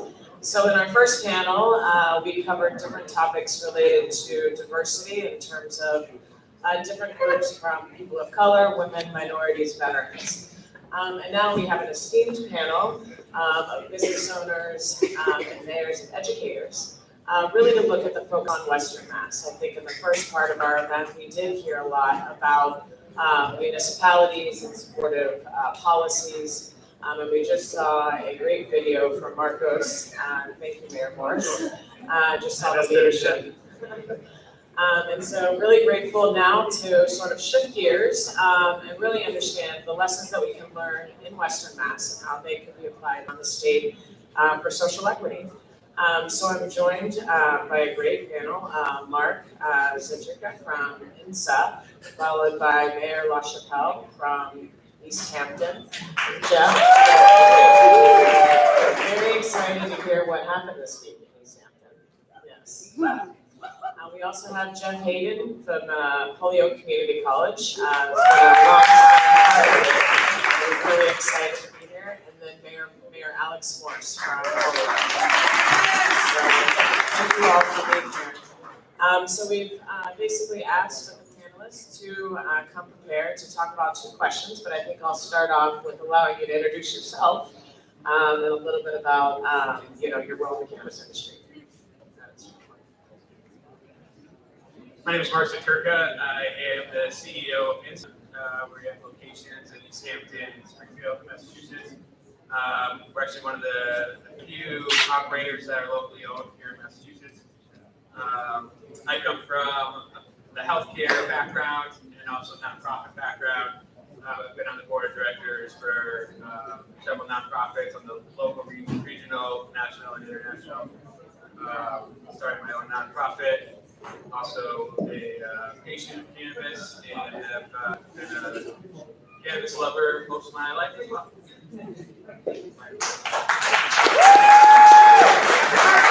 Please excuse me.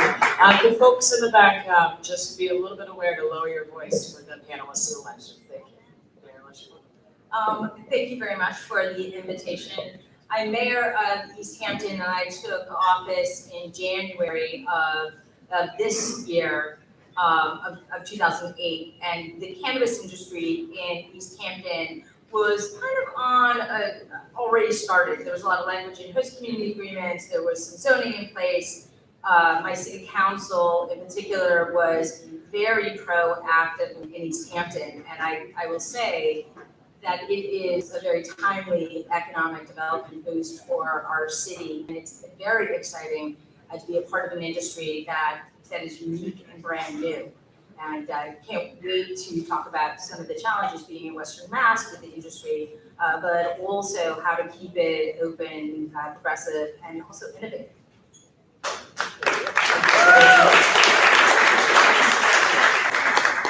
Good evening, everybody. My name is Jeff Hayden. I'm from Holyoke Community College.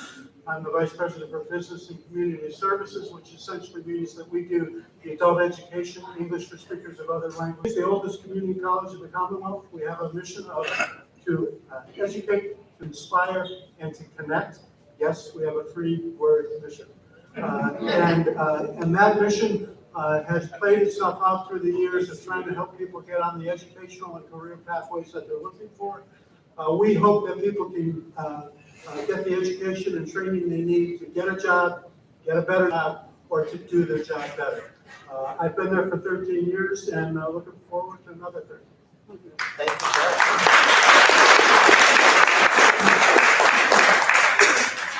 Well, good evening, everyone, and thank you so much for being here tonight. And thank you, Marion and team, for the invitation, and welcome to the City of Holyoke and to the great folks here at Gateway City Arts for having us here and for being great business owners and developers here in the city along Ray Street.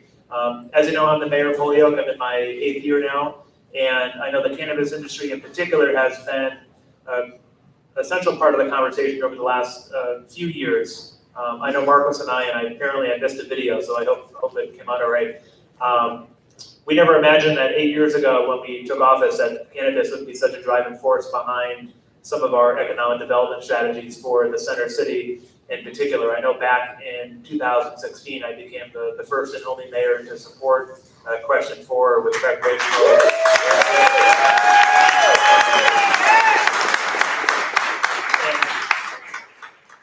I didn't think I was doing anything courageous at the time other than expressing some common sense views.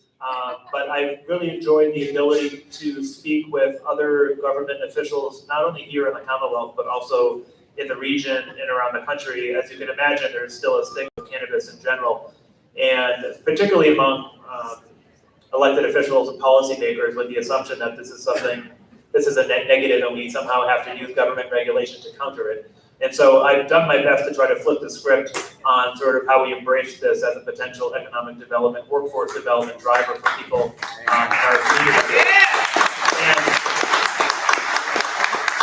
when I supported legalization and when we do the work that we do today, obviously, number one, as a mayor, I recognize the economic development prospects, but I also recognize the impact that the failed war on drugs has had on predominantly Black and brown communities over the last several decades. And so I think legalization itself isn't going to lead to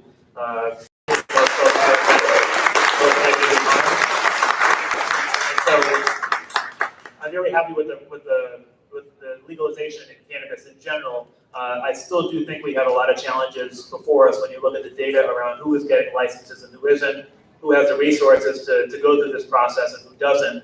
And we've tried to do the best we can at the local level, although I'll recognize we still have more work to do, like other communities, of making it as accessible, transparent process as possible. And so anyone who wants a host community agreement in Holyoke can get one. We're not asking for additional fees. We're not asking for donations to organizations in particular neighborhoods.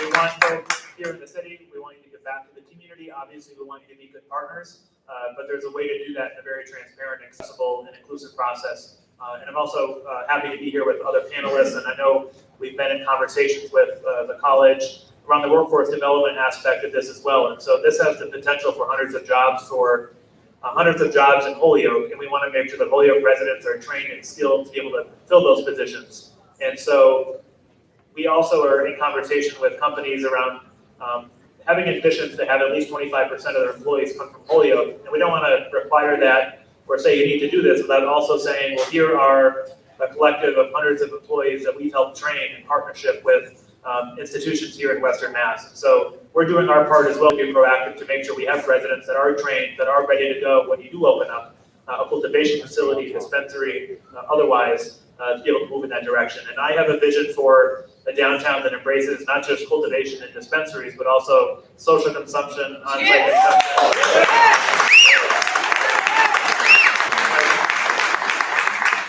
I mean, what better place in Western Massachusetts than along the canals to be able to smoke and eat and drink?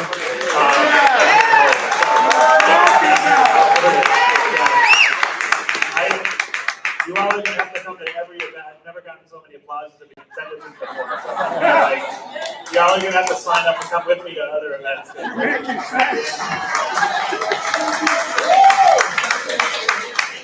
you so much, Mayor Morris. It is for this reason that I personally and my company, CPR, has been following and admiring your work for now over 2 years. So I think your leadership in this area is personally transformative.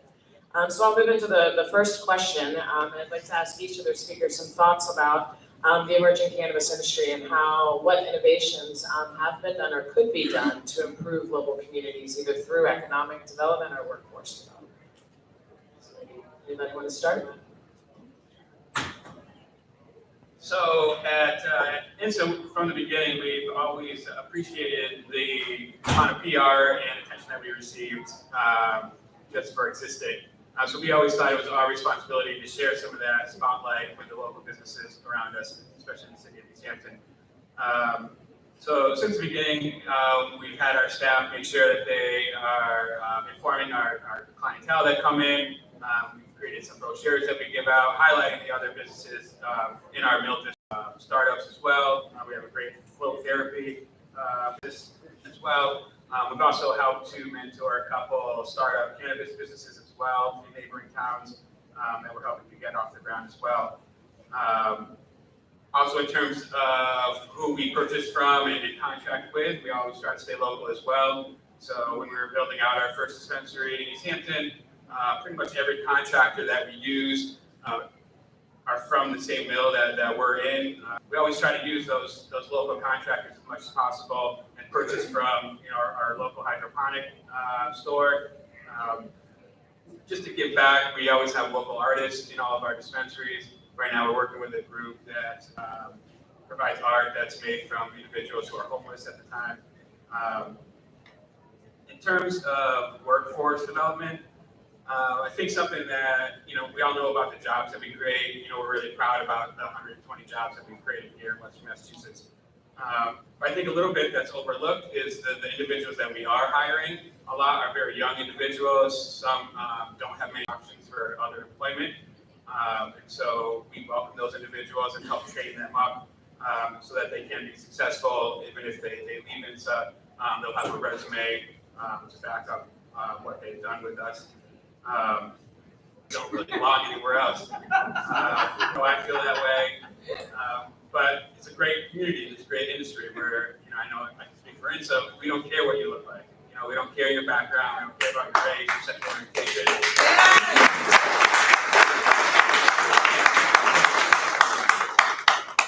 We really want to, welcome everybody. We also don't care about formal training. Minus some positions, of course. A lot of people that are really great in this industry don't have that formal training or college degree, but that's okay. A lot of us don't know what we're doing in this industry. I think there's,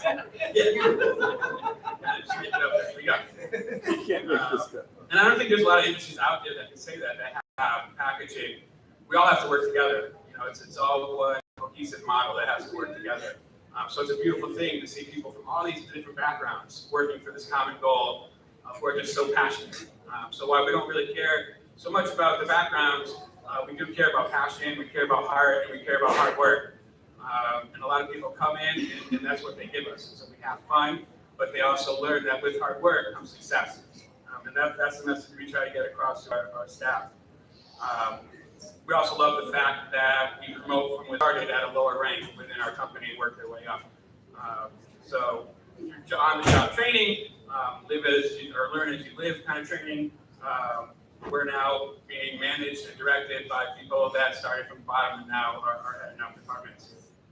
And that's something that I don't think you can see so much in other industries.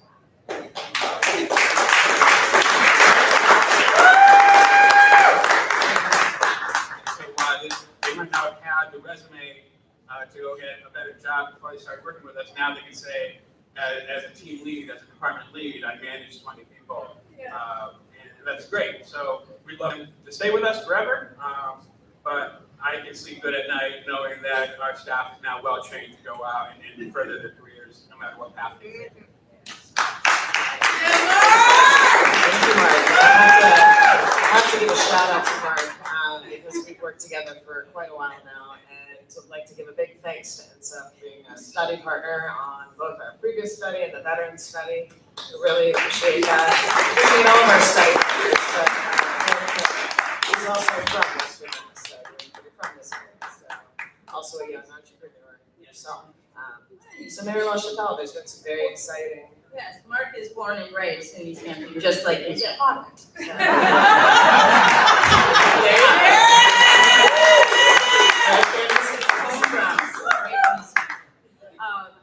So I can attest that Mark has actually done and is doing all that he just stated at INSA. And East Hampton, as a city and from the mayor's office, we're very grateful to have INSA as a partner in our first retail dispensary that opened.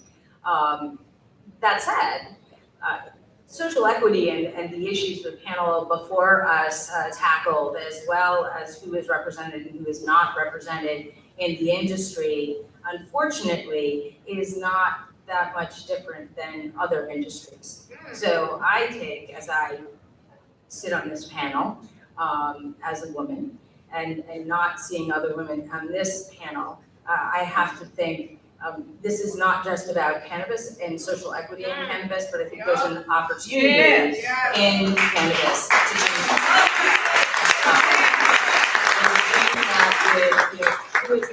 It shouldn't matter what you look like or how you identify in any of what I call the special categories that kind of makes the back of my neck itch.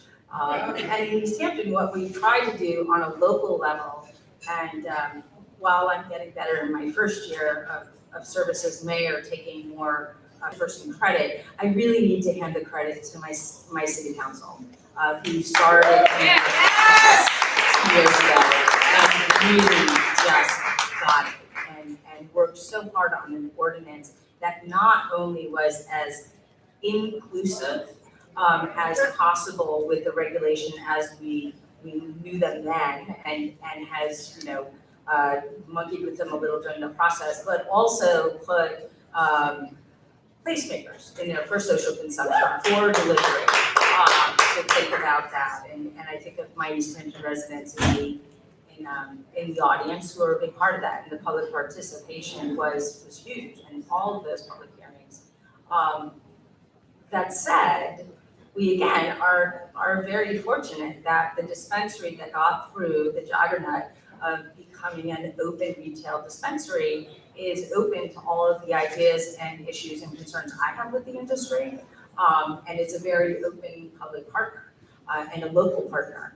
I've signed 5 host community agreements. The other 4 are in really precarious states. I mean, there's a lot of issues with capital and real estate.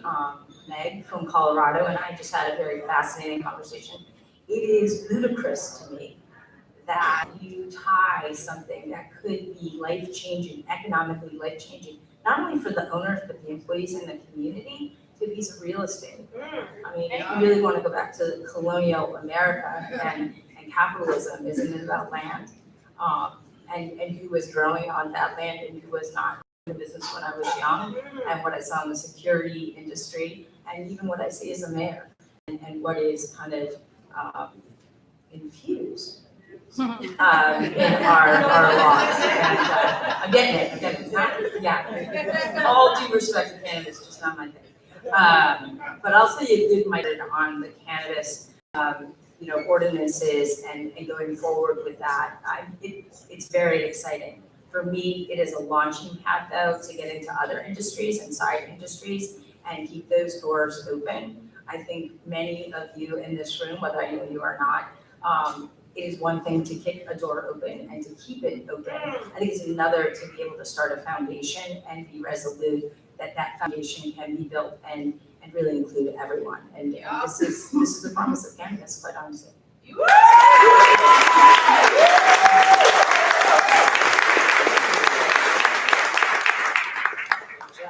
Oftentimes, people will frame legalization of cannabis as an economic development. They'll talk about real estate. They'll talk about private investment. They'll talk about real estate and property tax revenue that will be generated. And once in a while, they'll talk about the importance of workforce development. I would suggest to you that social equity is not about a small effort. It's about a huge effort. It's a huge effort in relation to workforce development because workforce development is economic development. Because if we aren't working, there's no economic development. So all of us need the opportunity to get jobs, and whether they be jobs at the entry level or jobs at the management level, all of us need the opportunity to have access to those jobs. And so it's not about a small little effort that's going to deal with 300 or 400 people in the state.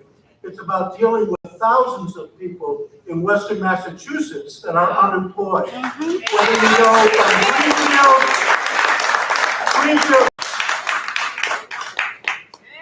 Holyoke Community College decided to get engaged with the cannabis industry for a couple of reasons. But the primary reason was that we knew that this was an industry that was going to generate hundreds of jobs just in Holyoke, not to mention hundreds and maybe even thousands of jobs in the Pioneer Valley. And so we decided that it was imperative that we help people get the basic skills they needed to get those jobs and to turn those jobs into career pathways so that the person who comes in at an entry-level position today might be owning their own business tomorrow.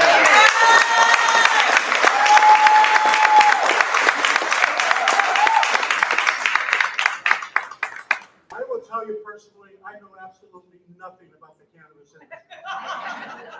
But what I do know is about workforce development. And the mayor connected us with C3RN and with Marion, and we talked about how can we get people the basic skills they need to get jobs and then to get on that career pathway. Grower, an extraction technician, assistant, and then a cannabis pantry cook, cannabis culinary assistant. 2 doors down, the MGM ACC Culinary Arts Institute. In between us and them are 2 great farms that the city helped us acquire that are now growing inside of lettuce and down the road. And,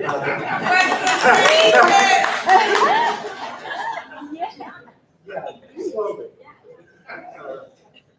But I think our mission really is, let's create occupational trainings to help people get into this industry and get these jobs. We know currently there's over 100 jobs available just to Holyoke at this period of time. So with that said, that's the approach we're taking. And to me, I think the most important thing that the Cannabis Control Commission can do, or the Commonwealth of Massachusetts can do, is to make this a vibrant workforce development opportunity.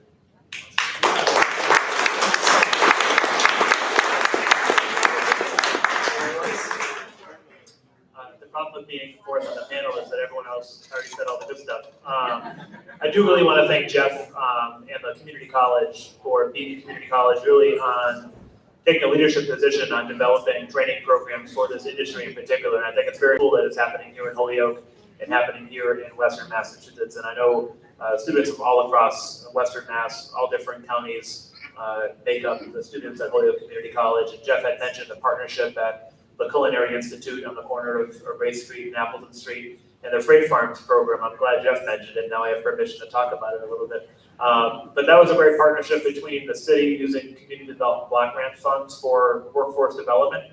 And no, they're not growing cannabis, but they're learning a skill set, hydroponic, lettuce, and other vegetables. And we could certainly make the argument that they're learning a skill set that could potentially be transferred to another industry. I'm not sure what industry that would be, but an industry here in the city that allows us to use federal funds in a way to be able to help us propel economic development initiatives. And as all of you know, the federal regulations really hamper our ability to do more with workforce and economic development that we could do otherwise.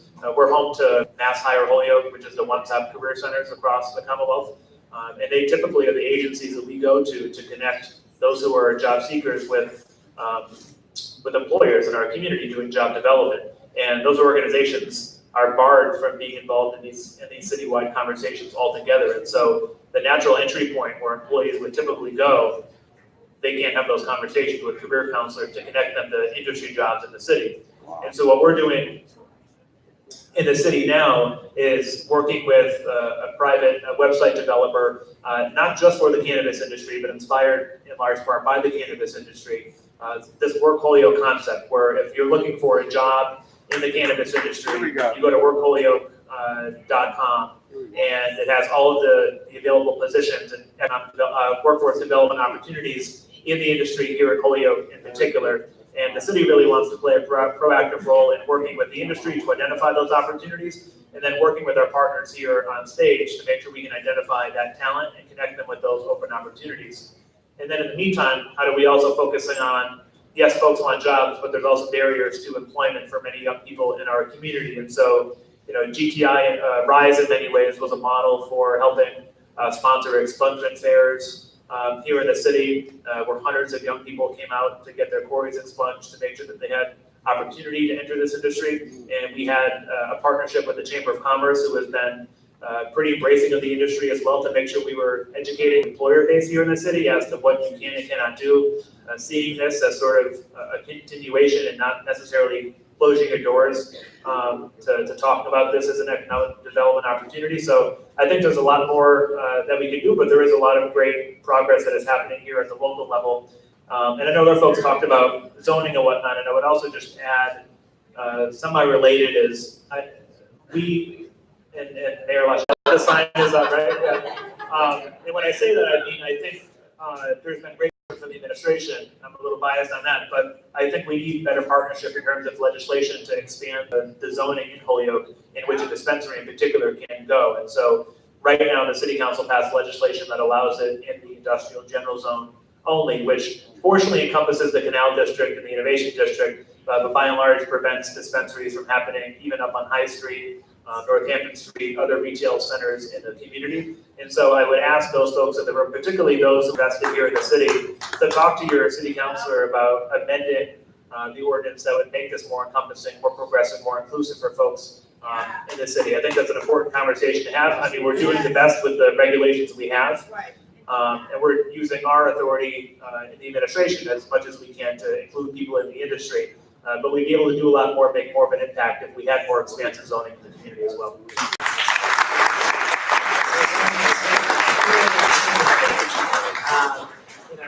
Zoning keeps coming up often, and I'm actually gonna, first I wanna thank everybody again. In terms of social equity, a lot of the discussion at the state level is reserving two license categories, the social consumption and the delivery specifically. And I know that there's both interest. I wonder if you might be able to speak around that issue, around what you think are barriers or opportunities for social consumption. Not to rub it into Mayor Morris's last comments, but I will again thank my city council because this last week, and they've been working up to this, they really after social equity and really putting it into our ordinances and taking a hard look at the number of licenses that we approved and how that needs to shift. So we're looking at some changes with the 6 that we have to add licenses that specifically subscribe to what will be our social equity ordinance, but also take one of those primary licenses that we've had out there and shift it to social equity. I think it shows a tremendous commitment by the city council, and certainly has support from my office and from my point of view, but really starting to craft and look at social equity. I will digress a little bit around that and kind of speak to the legislation I think that we need to see around this industry, and quite honestly around liquor as well, is that local control of these substances, of these industries. It's not only what it makes it work for entrepreneurs and those who want to work in the industries, liquors, microbreweries, micro growers, social consumption. It's local. I mean, it needs to be individual and crafted to the community that is in Holyoke. That will not be the one in Cambridge. Amen. You know, we're talking about social equity going forward. What social equity is in East Hampton, our path to it is dramatically different than my hometown, Holyoke. And for there to be a bar around that, having to do with the council or in a building department, it's just hurting the bottom line. It's hurting innovation, and honestly, it's just hurting basic validation that somebody wanted to pursue, how they want to make a life and live their life. So I'm very proud of my city council. We're going to have a great joint public hearing on May 7th with ordinance and planning. Tune in or come by. They're so well educated. I just think to sit there and be like, good job. Cinco de Mayo. Cinco de Mayo, yes. Perfecto. Yes. I don't know what we're doing, but anyways, I won't get that. Mayor Morris. I would echo a lot of what Mayor LaChapelle said, and I know I mentioned this a little bit earlier, and obviously the demographics, racial, ethnic, class demographics are different in Holyoke than they are in many other communities in Western Massachusetts, and so I think there's more of an opportunity here to build an inclusive industry. There are aspects of the industry, obviously, that have a lower barrier to access via social consumption, on-site consumption, a lot of the aspects of the law that haven't quite been developed for communities like Holyoke, and I've been pressing the commission, hey, you have a city, you have many cities that actually embrace the industry, they want to see these things happen. Why is it to legalize it, right? So there has to be because Holyoke voters voted in favor, right? And so the traditional wisdom in the law has been, if your community voted against it, then the council or the select board can outright ban it. But now, for some reason, the burden is put on supportive communities to go above and beyond, spend resources to legalize a pathway for social consumption, on-site consumption that would provide a level of another aspect of our entrepreneurial ecosystem in the community for people to start jobs. We also recognize that, you know, through the workforce development programs, like how do we transfer those entrepreneurial skills that many young people have that have participated in the illicit drug market for decades, and making the case that folks should transfer to the legal drug market. So it's not just, you know, while there's hundreds of people that want basic entry-level jobs, our expectation also can't be that they're only entitled or worth entry-level jobs. And so to be able to demonstrate that there's a path towards ownership, that you're not working, you know, it could be decent wages, but you're not just working to make other people profit that aren't necessarily from our community or from Massachusetts altogether, that they're coming from out of state, a big corporate cannabis entity coming in and hiring local people. That's really it at the end of the day. So I think if the state is really serious about equity and making the industry inclusive, it needs to involve like the appropriation of real dollars that is actually given to people to be able to help start their business. And without it, the most profitable aspects of the industry, I mean, it costs, at least $1 million to build a dispensary. And so, and even more if you want to build cultivation. And so if you're not wealthy or you're not well connected or able to raise that money, you're only relegated to certain aspects of the industry. And so if we really want to be serious on equity, if we want to really figure out the fact why we've only had, you know, 1 or 2 folks of color that have actually received a permit from the state out of the dozens that were distributed, it's because of lack of access to capital, and I think you need to address it directly.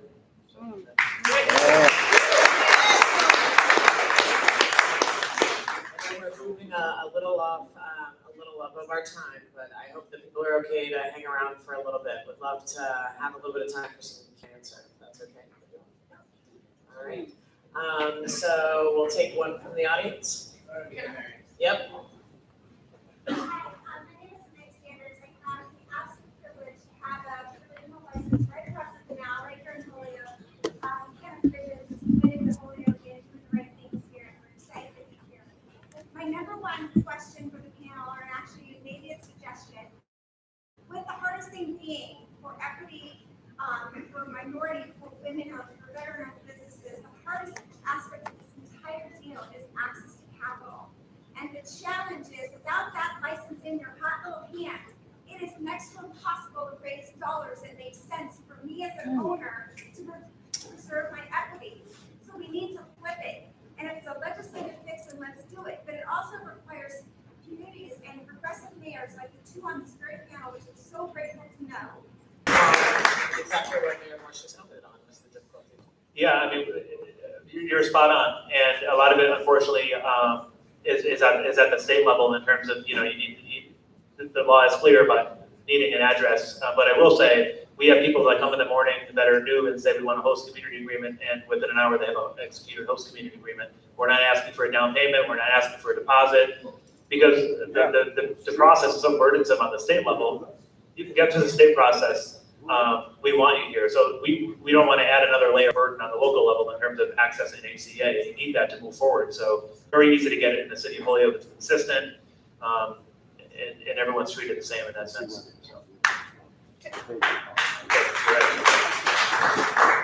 Good afternoon, Mayor. Both mayors, I'd like to say thank you very much for your openness and inclusion. I happen to have been, I'm an economic empowerment advocate coming to, the real purpose of me to stand up here today is not about the dispensary, it's exactly about workforce development. So I myself and my team developed a curriculum when the ARA funding was coming down for the green industry, for insulation, weatherization training, and energy auditing. So curriculum development is something that we do. We're very much interested in it. We have a nonprofit called 10 Fingers, where we're not trying to carry you forever, but we're trying to lift you to the next level. We're very much interested in engaging with you around workforce development, curriculum development, and from an economic empowerment place. Because it's going to be really hard to have conversations with people coming from a disadvantaged community. If you're not coming from that same community, it's going to be really hard to develop trust and consistency if you're not looking like them and representing them and understanding their struggles and their plights. So myself, my company are opening our arms to you in support of developing curriculum from a nonprofit perspective. Thank you very much.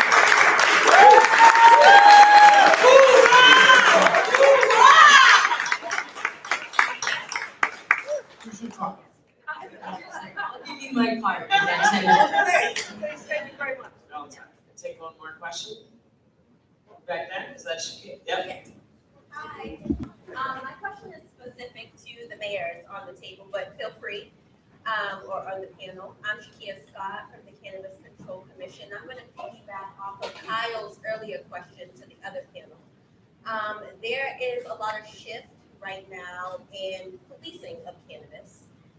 Going to shift from, straight arrest and incarceration to what we talked about. Can you, as a mayor or your city council, see in disproportionate impact represented in new numbers and in new methods through the new policing of legal cannabis? It's a great question and a great point, and I will start off by saying it would be great to be able to assess and look at the data to be able to see marijuana-related arrests. We'll say we got on Earth and they'll be here long after we're gone. And when you look at sort of the type of crime that we focus on here in the city of Holyoke, I know our police chief says this often, that low-level drug offenses are not the priority of the Holyoke Police Department. We spend very little time, resources, police officer time, if any, on enforcing low-level drug offenses. And when we do our best to make sure that folks who need access to treatment get treatment rather than incarceration. But it's really focusing on violent offenders, higher level heroin in the community, and we haven't seen We have had the police department involved with companies that have been looking to come to Holyoke, whether it's around delivery or security and things like that. The police department has been pretty inclusive and accepting of the industry. And, I can't speak for every officer, of course. All of us have implicit bias in many ways and it's acted out in different capacities based on our profession.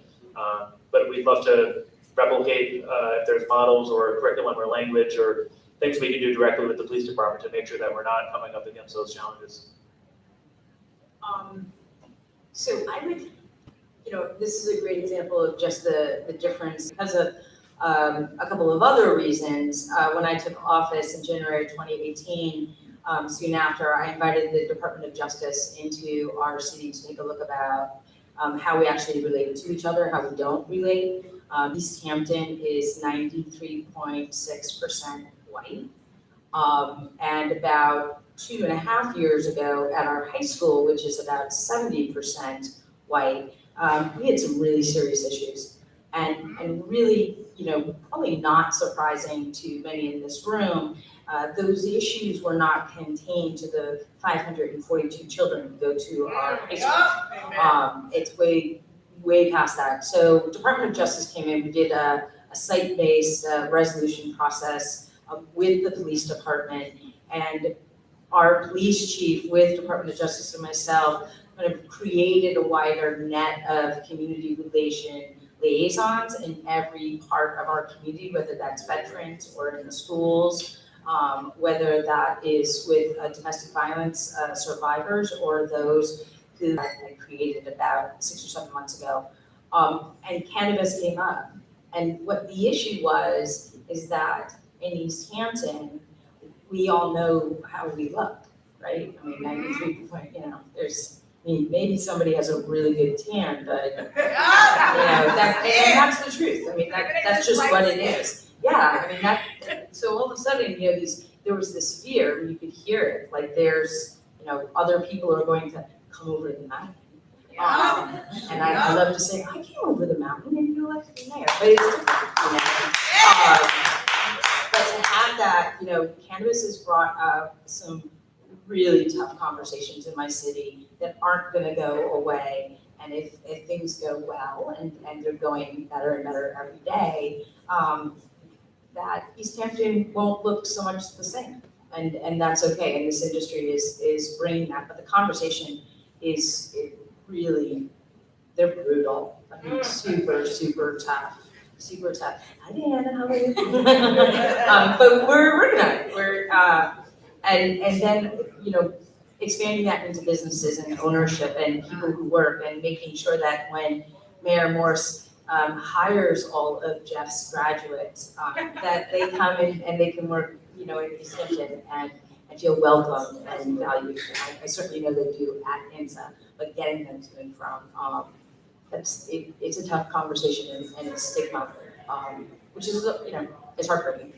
It's really cruel and heartbreaking that conversation has just begun. And honestly, fun because the industry doesn't have potential a lot of money. I mean, it's not because all of a sudden people are saying, oh, this is really bad. It's a lot of money. Yeah, so we want to do it right. And I just want to take a moment to also appreciate Shakia's question and your responses. I think it is a really important issue, and it was brought up on our last panel. There are people that are still in jail and incarcerated for this plan. There are need for expungement. There's a need to really look at the data and ensure that there's not continued disproportionate arrests. I will give a shout out to the Cannabis Control Commission, who is also actively looking at this. So last week, the research director of research presented some statistics around disproportionate arrests and trends over time in Massachusetts. So we'll be sure to get that to you all, and that might be a good opportunity. So we've gone a little bit, I think, above over time. So I appreciate all of your patience, and I appreciate everybody being here. I'd like to invite Anne up on stage, and if our panelists could still stay here, we'll just go ahead and close and do a final picture. So thank you all for listening.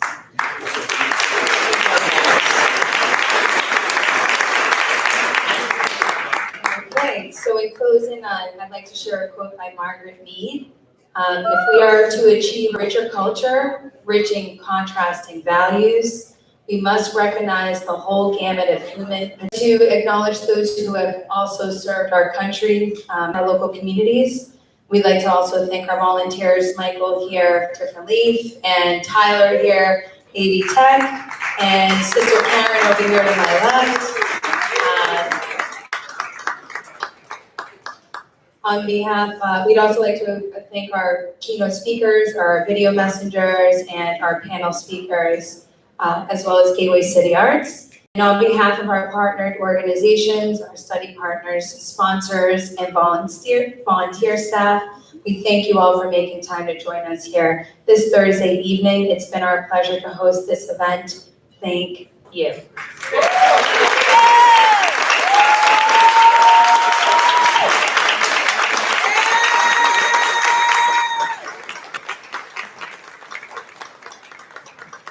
There's more snacks out back. Feel free to relax and unwind.